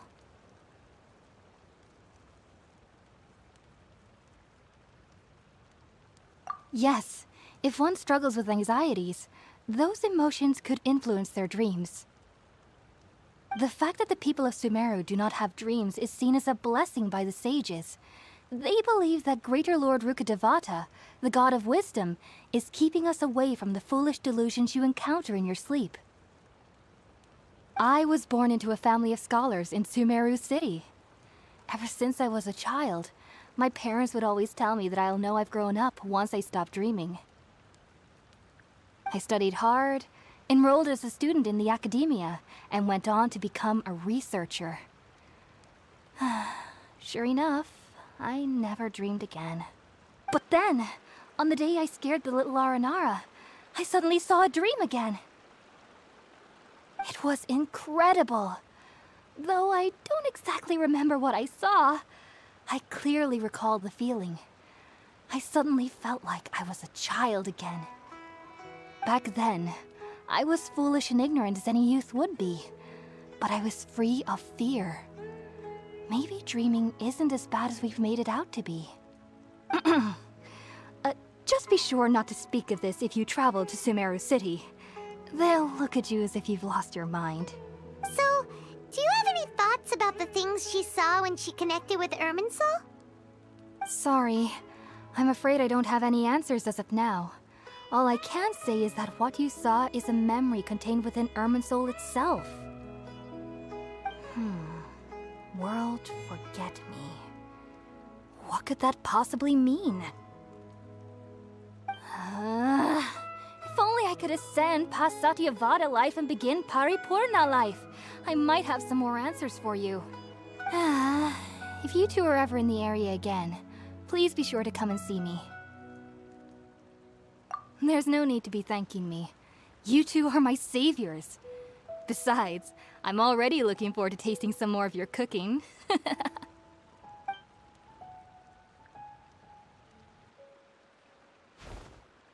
that we know Hypatia is alright and had the chance to ask her some questions, Paimon thinks it's about time to head back to Gandharvaville.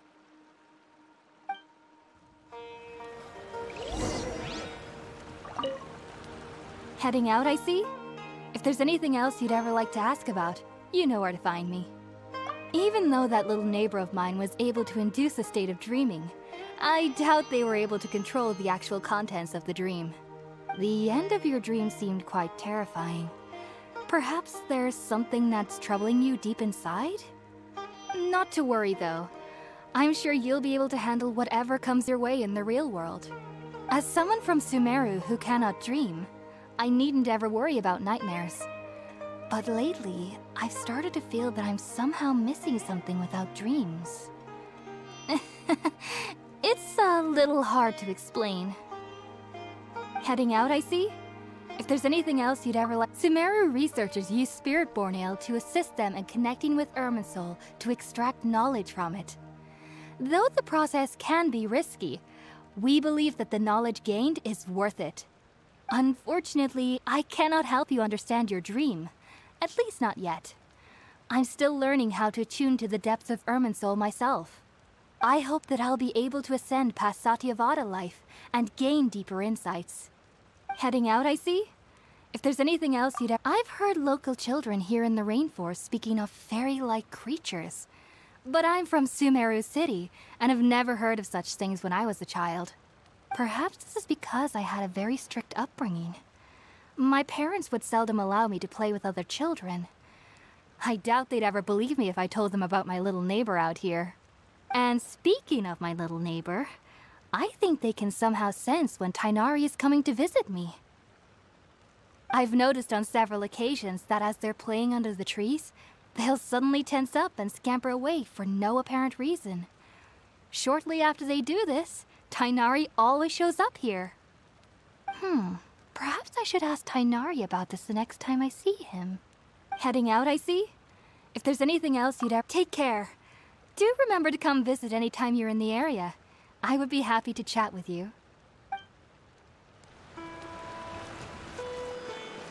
Adventure time!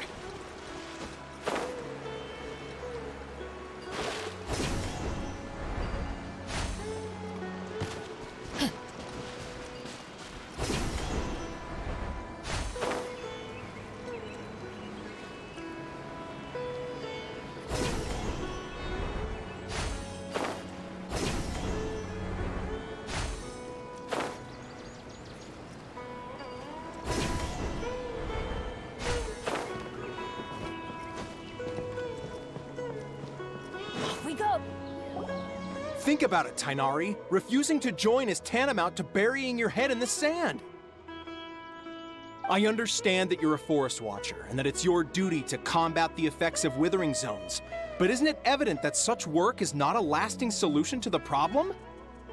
As Sage Kage clearly stated, Your presence and guidance in Sumeru City is pivotal in finding a cure for Irminsul. How could you possibly refuse? Keep your emotions in check, Ghulam. Let's at least listen to Tainari's reason for declining. We're here to invite him to the Academia, not to cause a scene. Sage Kage, I am truly honored that you came here in person, but I'm afraid I must still decline your invitation. I am merely a forest watcher. How could the great minds of the Haravatat have any need of someone like me? Well, it turns out that your refusal letter had some implications on your master's reputation. He is a renowned sage of the Immorta, after all. So now I've come here in his stead. I see. Huh. And I figured that given his temper, he would come here and berate me personally. Tainari, your master is an integral part of this effort, and now he requires your assistance. And what exactly does my master need of me, Sage Kage? You'll know once you've arrived in Sumeru City, that is. And how long will I be required to stay? There's no definite answer as of now. Do you mean to tell me that despite coming all the way here to Gandharvaville, you still can't answer the questions I laid out in the letter to my master? If that's the case, then I'm afraid I cannot give you a definite answer either. Tainari, but you... So be it. Come, Ghulam, we're leaving.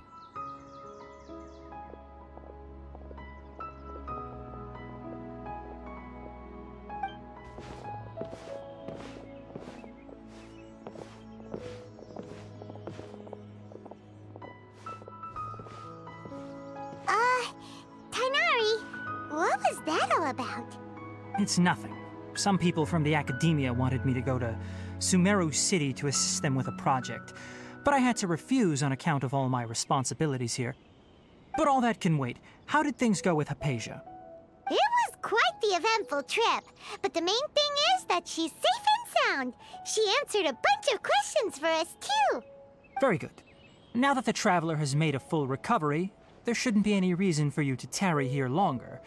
I assume you will be heading to Sumeru City, correct?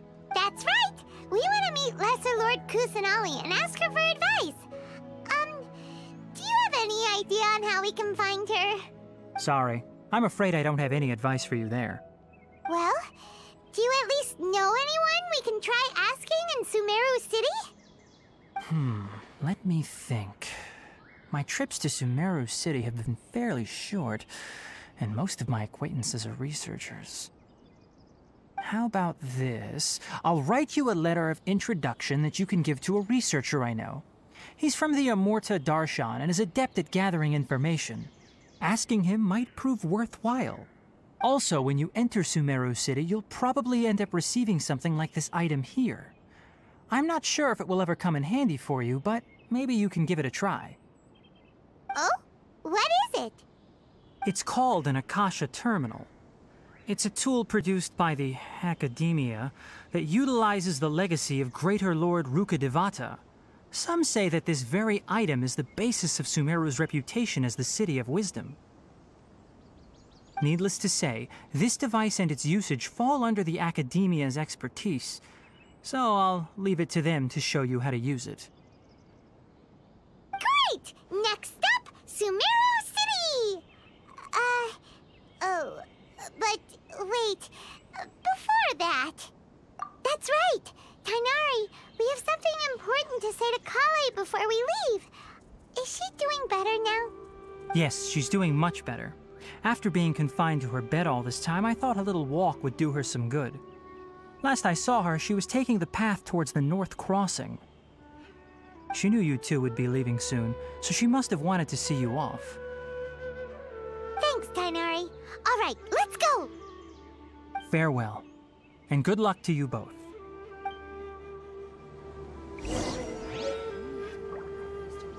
Kale is waiting at the northmost crossing of Gandharvaville. You should be able to find her there. Don't you worry about Kale. I'll look after her. I'll find a way to understand the relationship between the Withering and her disease. Kale is waiting at the northmost crossing of Gandharvaville. It seems there's a major project underway at the Academia, and my master has also joined the effort. But I can't afford to leave Gandharvaville now. Things are not going well here in the rainforest, and Kale needs someone to watch over her. Besides, I was never one for all the pomp and circumstance of life at the Academia. Given that my master hasn't come to give me an earful personally, tells me that my presence is not as sorely needed as they make it out to be. In fact, the letter he sent to me was uncharacteristically polite. Kale is waiting at the northmost crossing of Gandharv. Farewell, traveler. The rainforest is the best place to live. I think I'll start with these questions.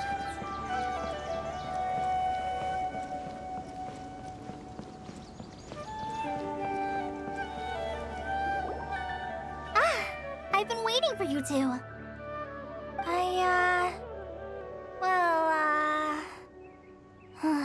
Never mind. I guess I should just wish you two a safe and successful journey. Thanks for waiting here just to see us off, Kale. We're headed to Sumeru City. Don't worry about me. I can take care of myself. My condition won't be getting in the way of my duties. I want to be a forest ranger after all. It's up to me and the others to protect the rainforest here. And, I'm sorry. I should have told you both about my condition when we first met. I just wanted you two to treat me as a normal friend, not some girl that needs your sympathy. But I guess now I understand that the most important thing is for friends to be genuine with one another. There's no need to apologize, Kale. We should be thanking you for trusting us enough to be your friends and sharing your past with us. We're probably still gonna worry about your condition, but that's because we're friends and we care about you. Thank you. That means a lot. Before you leave, I have something for you. Oh? What is it? It's my recipe for pita pockets. I told you that I'd give you a copy, remember? My handwriting is a little, messy, so please don't laugh. Yay! Thanks, Kale. Now we can eat those scrumptious little pitas whenever and wherever we like. I hope that whenever you eat them, you'll both remember your time here in Gandharvaville. Well then, I, trainee Forest Ranger Kale, bid you both farewell. Please visit Gandharvaville again. The Rangers will always be ready to assist you here.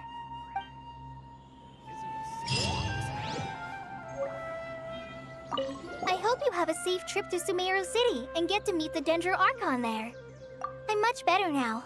I'll be back on patrol again starting tomorrow. Even though I'm not quite ready to help Master clear the Withering Zones yet, there are still plenty of other tasks for me to handle.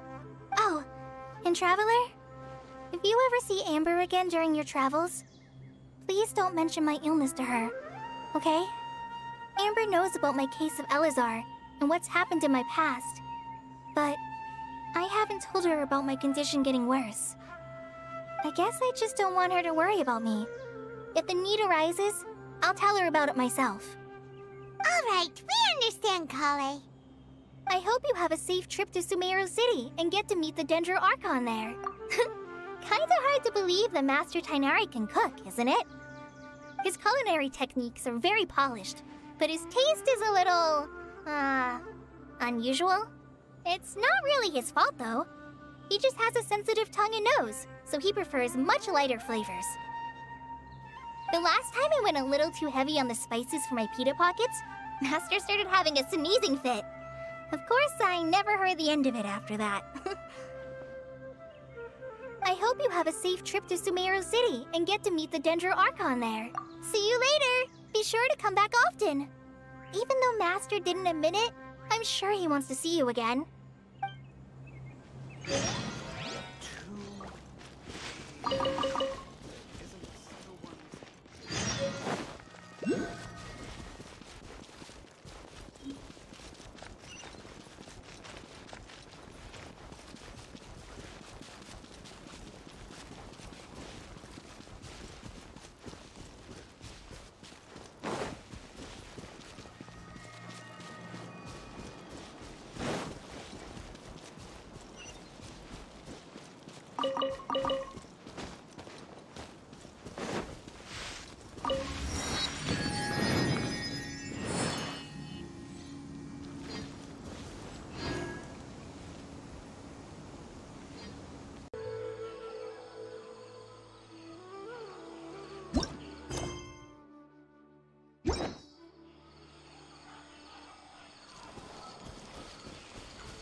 Yeah!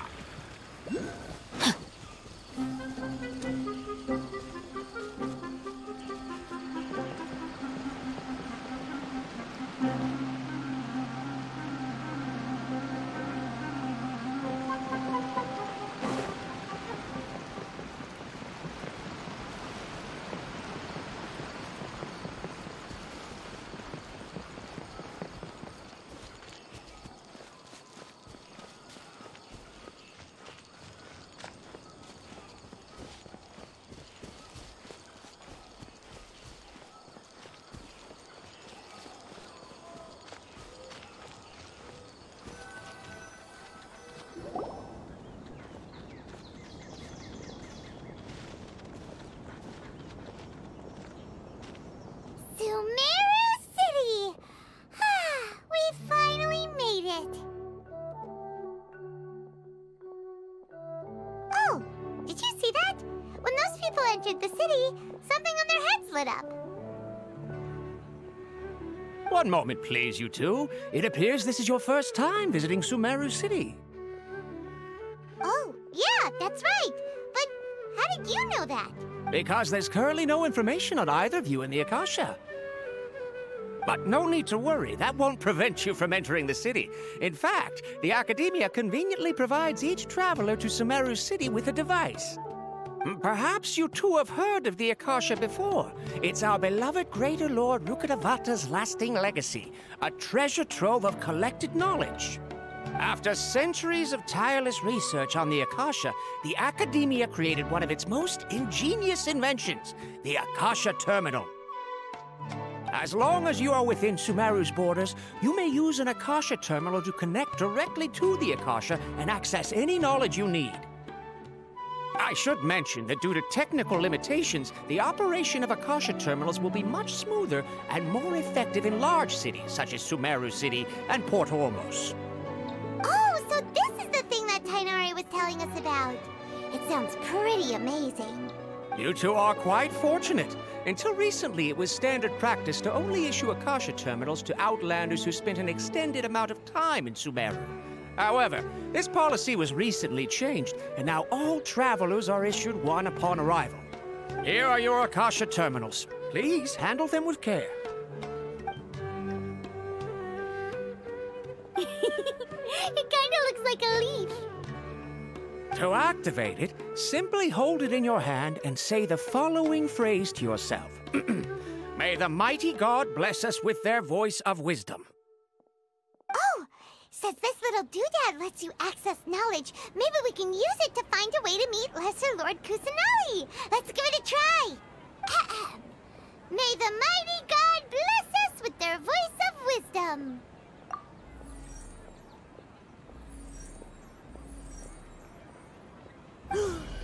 Whoa! Just now, something clicked, and Paimon suddenly knew how to use this thing. It seems all we need to do is concentrate on what we want to know, and bam! You get it. Oh, that'll come in real handy. Exactly. That is the power of the Akasha. And with that, let me officially welcome you both to Sumeru City. May the wisdom of the Dendro Archon always be your guide. Okay, now that we're in, we can check the Akasha about Lesser Lord Kusanali. Let Paimon try. 500 years ago, the sages found a newly born deity from within some scorched ruins. The deity now resides in the sanctuary of Suristana. Seems pretty similar to what Kali was telling us. Okay, next, let's concentrate on asking how to meet her.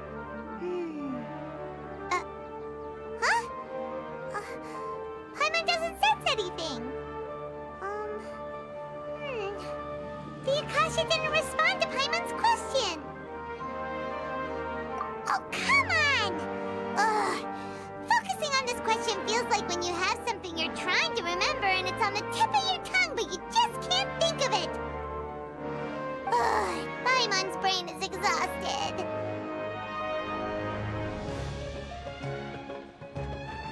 Oh, smart idea. But what are you going to ask it?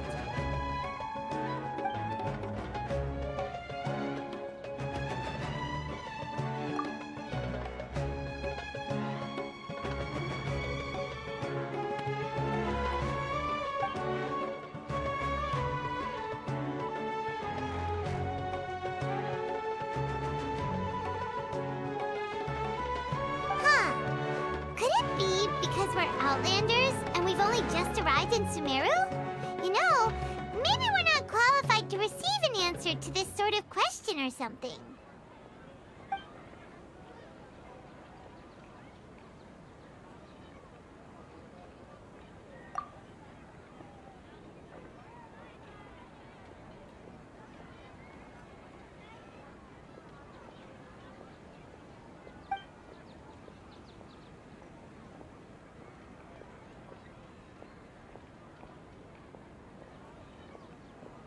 Uh-oh. Paimon's getting all teary-eyed all of a sudden. It feels like the people of Sumeru really missed their Archon.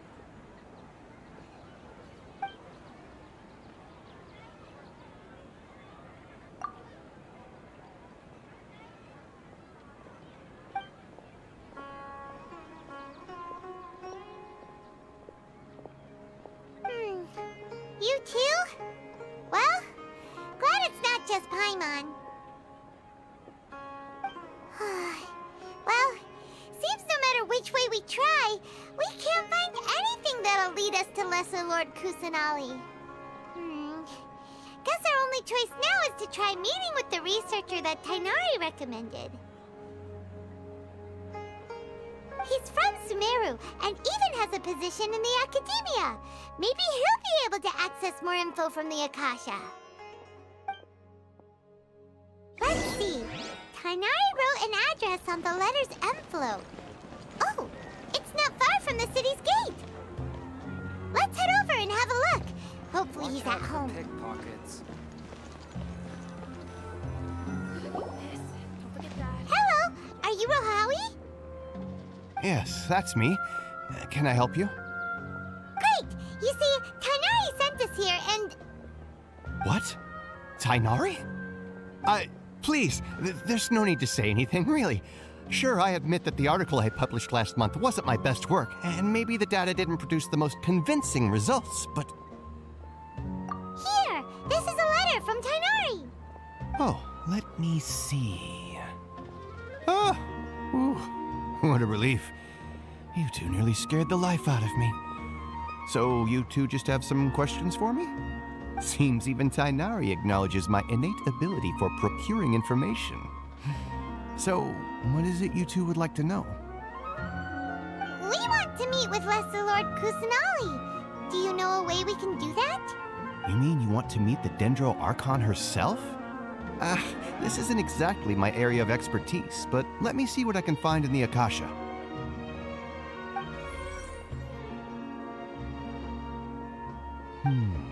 Sorry, the Akasha didn't respond to my query. What? You too? But what about your abilities for getting information and all that? Paimon was sure you'd be able to access more info than we did. Well, as I said, this isn't my area of expertise. I am but a lowly researcher, so the Akasha doesn't see a need for me to know more about the Dendro Archon. All I know is that ever since Lesser Lord Kusanali returned to Sumeru, she's never left the Sanctuary of Sorasthana or made a public appearance. Huh. Didn't expect her to be such a mysterious figure. The Dendro Archon is somewhat of a recluse. Perhaps she just doesn't want to entertain visitors, which would explain the lack of information in the Akasha. But then what can we do? No need to worry just yet. I'm only hypothesizing here. You could certainly try asking around and see if anyone else has ideas. And besides, you two should consider the bright side of things. Not being able to see Lesser Lord Kusanali may not be a bad thing. In this world, there will always be information you cannot obtain from the Akasha and things you can never accomplish. Knowing when to yield is a form of wisdom. Take me, for example. It's a miracle if my brain cells can spit out one paper every 3 years. But Tighnari? That guy can publish 3 papers in just a single year. Okay. Thanks for your advice. Don't mention it. If you two ever want information about things like who's been promoted within the Academia or relations between the 6 great sages, come find me.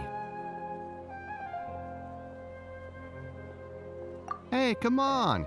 This is a survival skill at the Academia. Oh, Paimon's expectations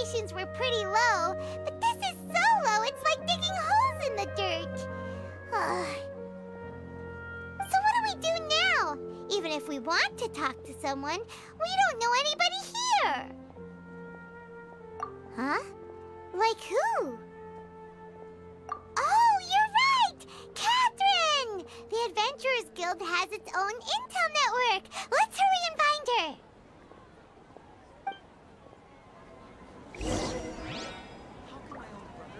Anything else you'd like to ask about? Sage is the highest rank for an academia researcher. Since the institution's founding, each of the 6 great sages represent the finest mind and leader of their respective darshan. One grand sage is chosen from among the 6 sages to serve as the head of the academia. The current one is Sage Azar of the Rotawahist Darshan. Since ancient times, the sages have contributed immensely to Sumeru. The widespread usage of the Akasha is thanks to their hard work. Anything else you'd like to ask about? I just knew you'd be curious about that. Although the 6 Darshans conduct research in different disciplines, their sages frequently interact with one another when managing academia affairs. In the Amorta, our leader is Sage Nafis. His temper is legendary. We researchers are terrified of him, and even the Grand Sage gives him some leeway. He hasn't shown his face lately, though. Rumor has it that he's currently involved with some major project. Thankfully, he's been so busy that I was able to publish a paper. Anything else you'd like to ask about? See ya. Take a page out of my book and learn to look on the bright side of things.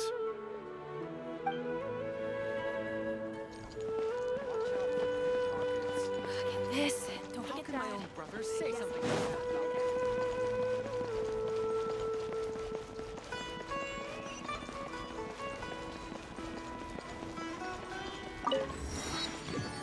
Time to act. Ad Astra Abyssosk. Hello, Traveler and Paimon. Catherine, we need your help with something. Understood. The Adventurers Guild is always ready to serve you. With what do you require assistance? We want to meet with Lesser Lord Kusanali. Do you know a way we can do that? You two wish to meet with Sumeru's Archon. Understood. Please wait.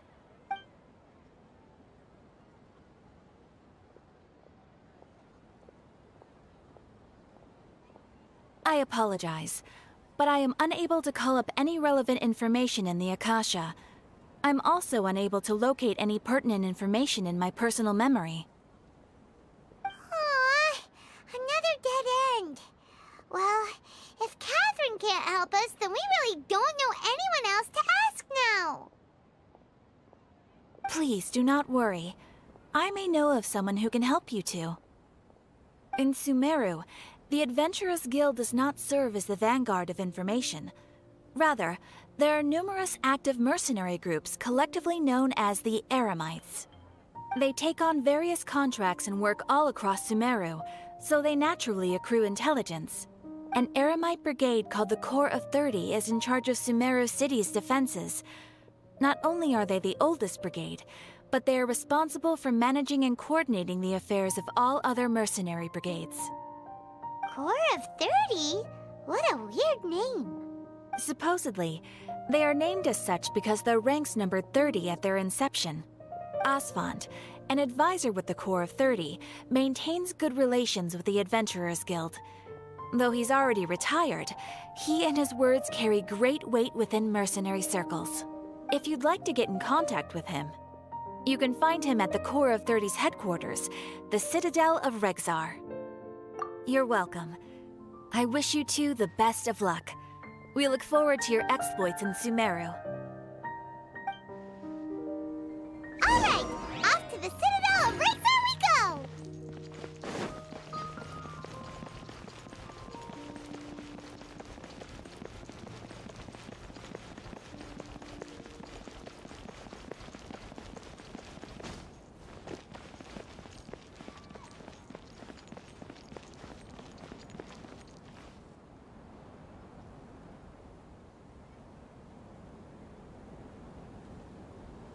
Welcome. The Adventurers Guild told me to expect you two. It's nice to meet you, Asfand. We'd like to ask you about something.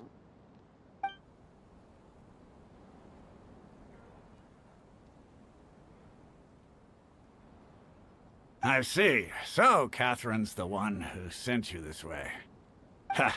It's true that the Eremites' network is vast, but even I can't help you meet the Dendro Archon. Wait, seriously? That's it?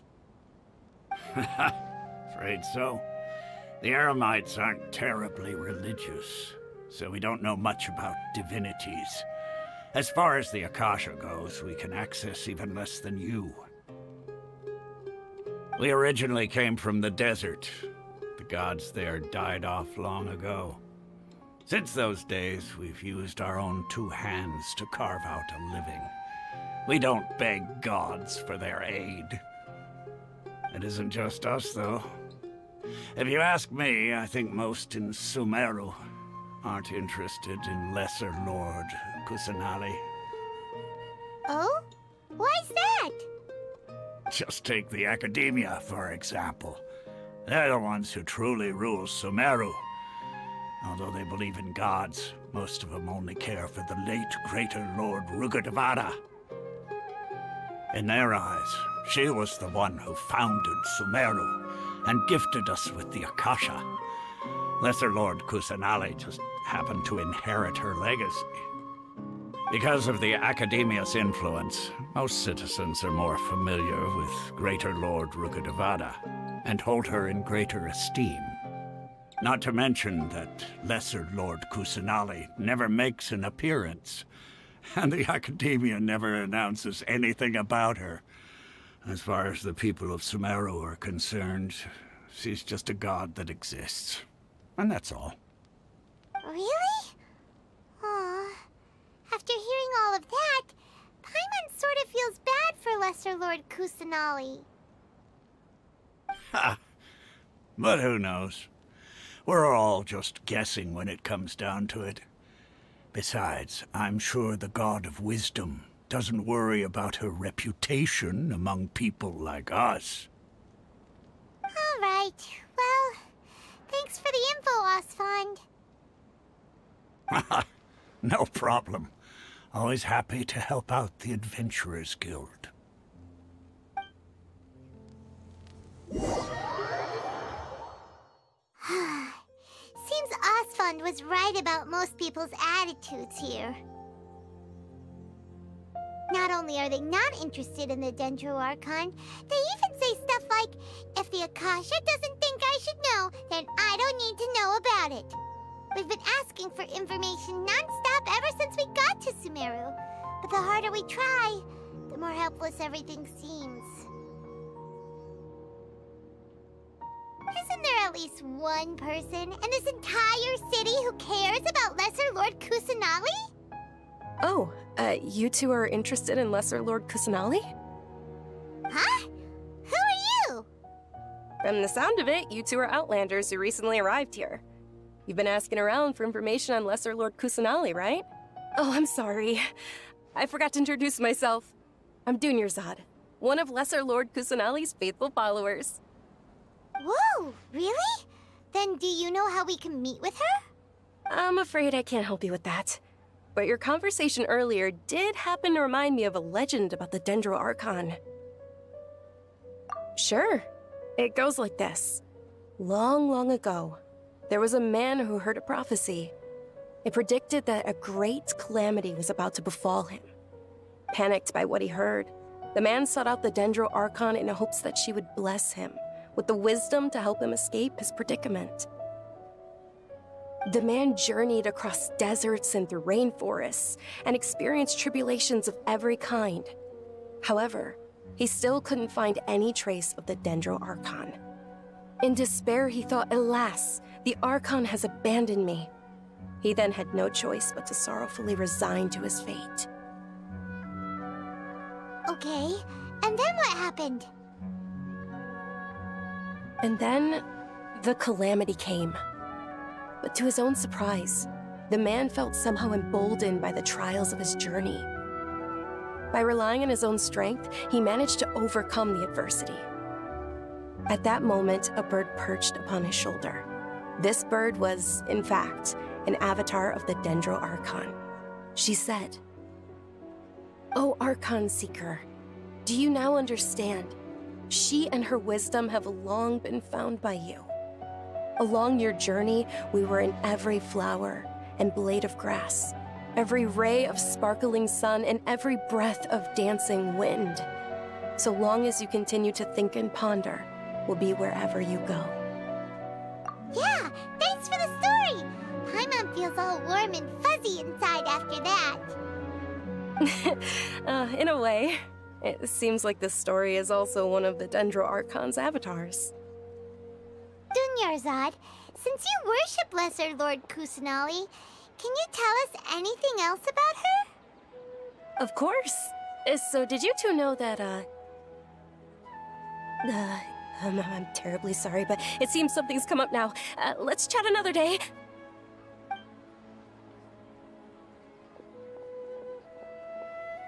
Hey, wait! What the heck just happened? It looks like they're searching for someone.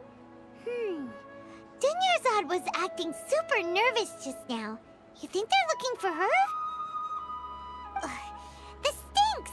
We finally managed to find a lead about Lesser Lord Kusanali! We can't let them get in the way now! Let's see if we can get rid of them. Then we can catch up with Dunyarzad! Hey, have you two seen a brown-haired girl wearing a purple top and a long blue dress? We're looking for her. Did she have bandages wrapped around her wrists? Yes, that's her. Did you see which direction she went? Yeah, she went that way. Quick, after her!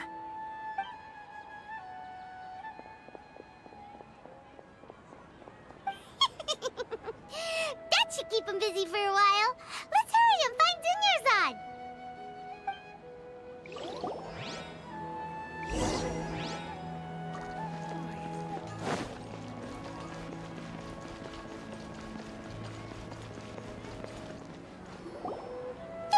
Dunyarzad, we thought you might have been long gone by now. Oh, it's you two. Oh, you startled me there. You can relax now. We threw those people looking for you off the trail. Really? Thank you so much. Unfortunately, I believe there's still more of them out there looking for me.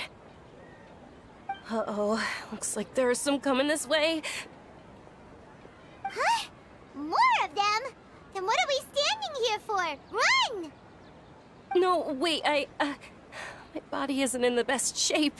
It's difficult for me to run. Okay, sounds good. There's a tavern on the other side of the port we can go to. They probably wouldn't expect me to hide in a place like that. All right, let's move out.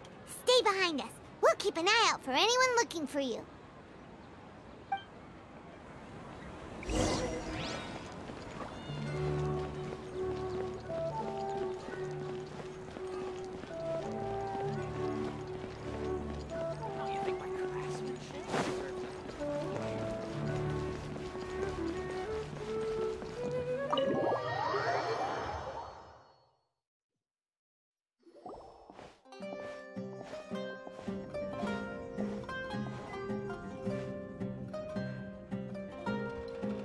We made it. Oh, they shouldn't be able to find us now. Wait! Stand down, Dia!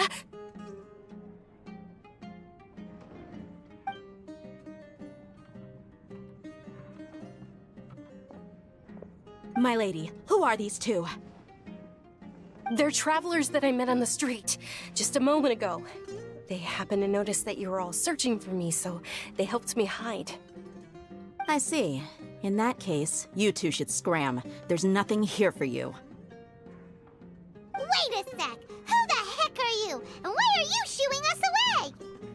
I'm Miss Dunyarzad's bodyguard, here to see that she returns home safe and sound. My lady, let's get going. You've been gone for so long that your parents are worrying themselves sick. And if I refuse to go with you? It'd be easier for the both of us if you cooperated. But if you insist on not going, then I'll have to carry you like a sack of potatoes. Hey! Dunyarzad already said she doesn't want to go back. Why are you still pushing her? Stay out of this. You don't understand the situation. Sorry, my lady. Even though I'm your bodyguard, your parents are my employers. I have to answer to them. How much? Wait, what? How much more do I have to pay you to become your employer? So you never listen to my parents ever again. Double? A triple? Give me some time and I'll get that much. My lady, this isn't about Mora. I don't know what you think of us Eremites, but let me say this. I like Mora, but I'll never go against my principles. That's why I'm here looking for you. Sure, it's an order from my employer, but my conscience was also telling me it's the right thing to do. And knowing your health, carelessly running around like this is gonna hurt ya. For the sake of those who love you, don't be stubborn. No, you're wrong. I'm aware of my limits and I know what I'm doing. Honestly, the only people being stubborn right now are my parents. And I know perfectly well that it makes no difference if I'm at home or not. I still won't accept reality. And every time I bring this up, they just change the subject. Dia, you've been living with us a long time already. This should be old news to you. Dia, I know it hasn't been easy for Mother and Father, and I'm grateful for everything they've done for me. But there's someone else in this world I'm also grateful to. Because she saved me. The love I have for her is the same I have for my parents. This is my life and my last chance. So I want to do something meaningful. My lady, are you sure what you're doing now is meaningful? Yes, I'm sure. At least, it is to me. Fine, I won't ask you to return home anymore. But let me make something very clear. I'm only doing this because I respect your determination, not because I agree with you. Thank you, Dia. Sorry for being so rude just now. My nerves were acting up. And I even brought up your payment in such an offensive way. Don't worry about it, my lady. I did say that I like Mora. Besides, that's our next topic of conversation. Today's little excursion caused such a ruckus that every single bodyguard at the estate was deployed. It wouldn't be easy to hide things from your old man. Since this definitely won't be your last escapade, here's a little tip. You should at least make it look like your room and things are still in order when you leave. Also, you'll need someone to cover you for when you're out and about.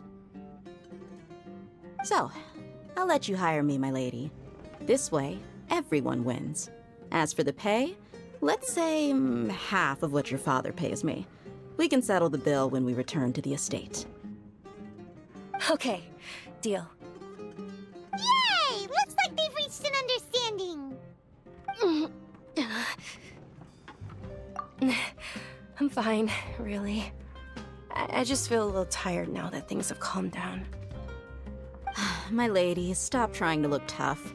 We're already in a tavern, so let's rest up and grab some grub. I'm sorry for worrying you two. If you don't mind, I'd like for you to join us.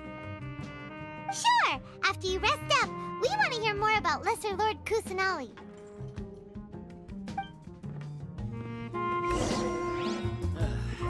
Just can't beat the atmosphere here.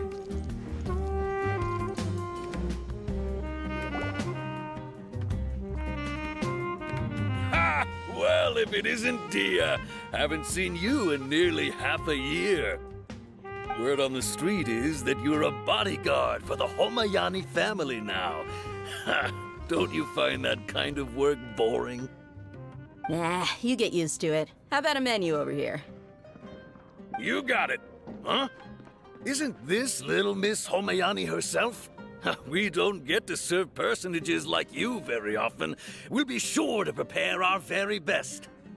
Thank you, sir, but there's no need. I don't have a lot of Mora on me, and I really ought to save as much as I can.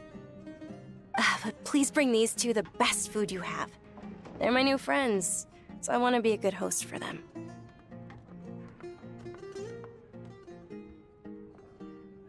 Wait, we're paying for ourselves now? Aw, Paimon kinda wanted wanted to try something fancy, but we aren't exactly loaded. Guess Paimon will settle for something ordinary. How about our coconut charcoal cakes? They're our signature snack, and they run cheap. Look, other customers over there are eating some now. They look kind of burnt and dry. Paimon will pass.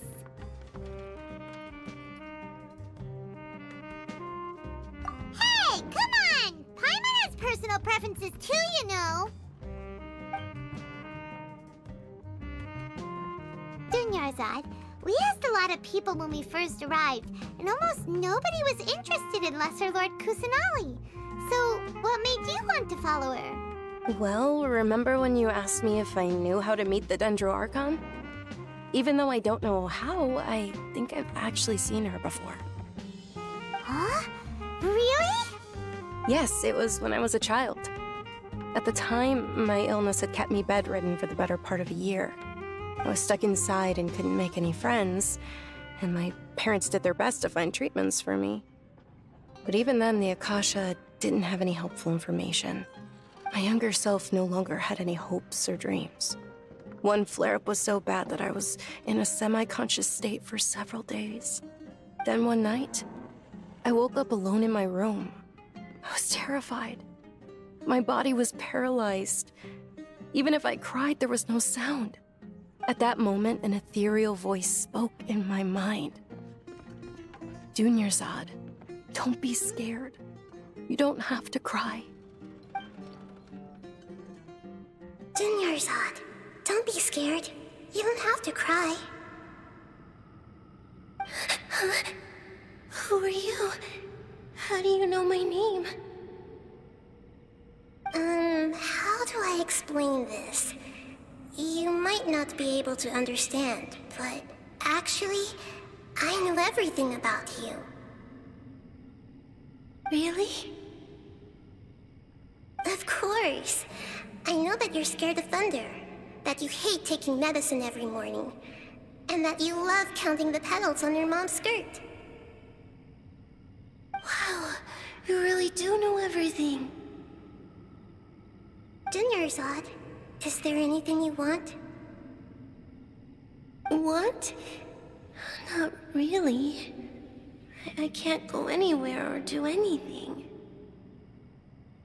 Huh? But aren't you a child? All children have wishes.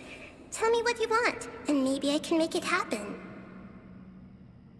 And can you make my illness go away? Oh. I'm sorry, but I'm not powerful enough to do that right now.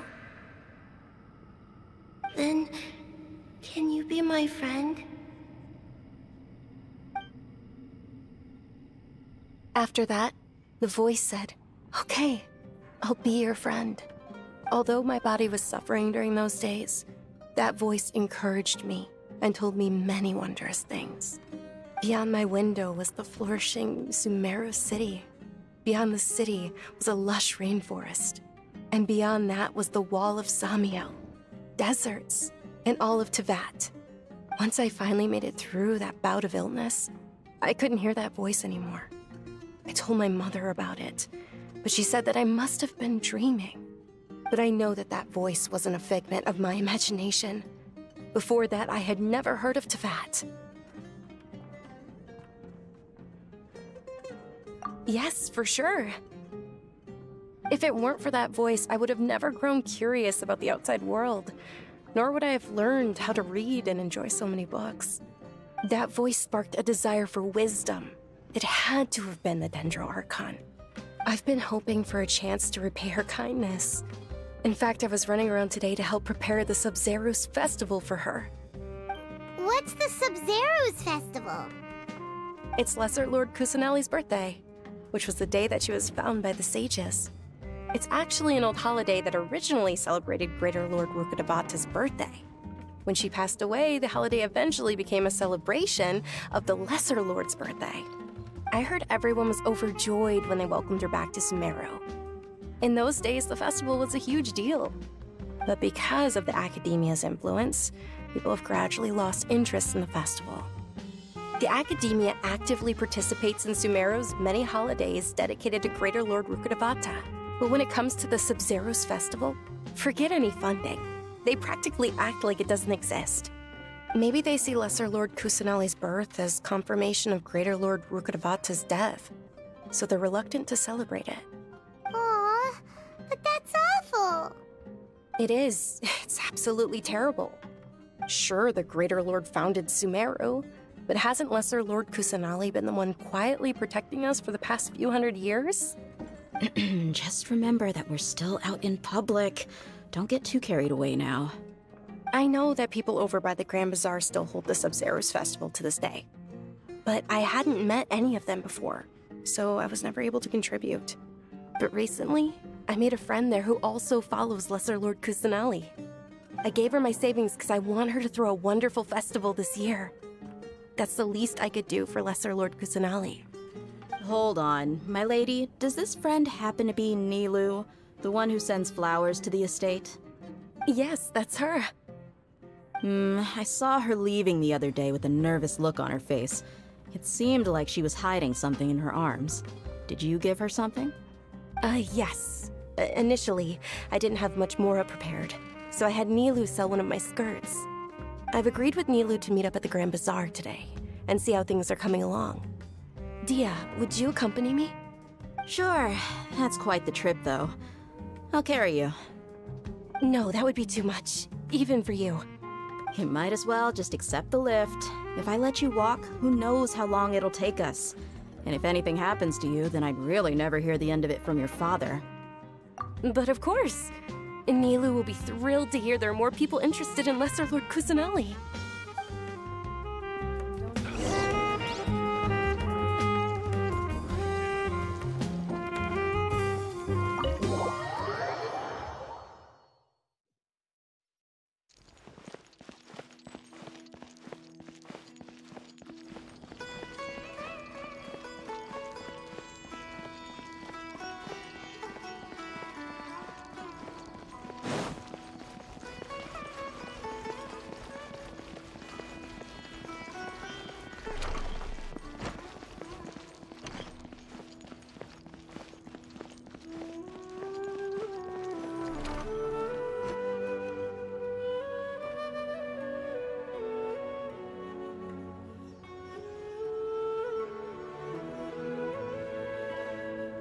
Sorry I'm late, Nilou.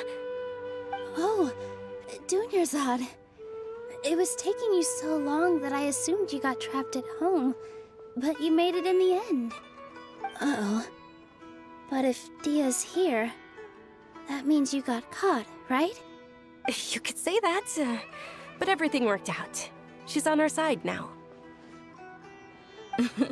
Not completely. Oh, and who are these two? Oh, meet the Traveler and Paimon, my two newest friends. They're visitors who just arrived at Sumeru City and are looking for information on Lesser Lord Kusanali. So you're followers from another land? Oh, really? Well, that's okay. You're still invited to the Sub-Zero's festival. By the way, Dunyarzad, we've already started decorating the Grand Bazaar. It looks spectacular, thanks to your generous contribution. You're very welcome. It's the only thing I could do. Do you still have enough Mora? Probably? But don't sweat it. We've already finished renovating the stage. Come on, I'll show you.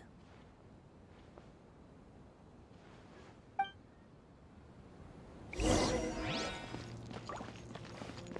my opinion, Shoots is the best stall in the whole bazaar. Wow! This place is amazing! Not bad. Last time I was here, the stairs were full of holes. The stairs were nothing. A little while ago, we discovered that the tree above the stage had a huge chunk of bark ready to fall off. Mr. Zubair was worried sick. We reported it to the Academia many times, but they never sent anyone to deal with it. We didn't want anything bad happening, so we were going to cancel all the stage performances. Oh, probably because it was the theater asking. The Academia looks down on performers like us. They probably think it would be best if the theater closed down completely. We can't let that happen, though. Not only would everyone involved in the theater go hungry, but then we wouldn't be able to hold the Sub-Zero's festival anymore. Thank the Dendra Archon for Dunyarzad. With the Mora she gave us, we hired someone to patch up the tree, and we also gave the stage a much-needed makeover. The stage is going to be even prettier when it's festival time. I can't wait for you to see it. And I can't wait to see you on the stage. You've been practicing so long already. It's almost time for your dream to become reality. It's our dream. I'll do my best for the two of us. Nilou,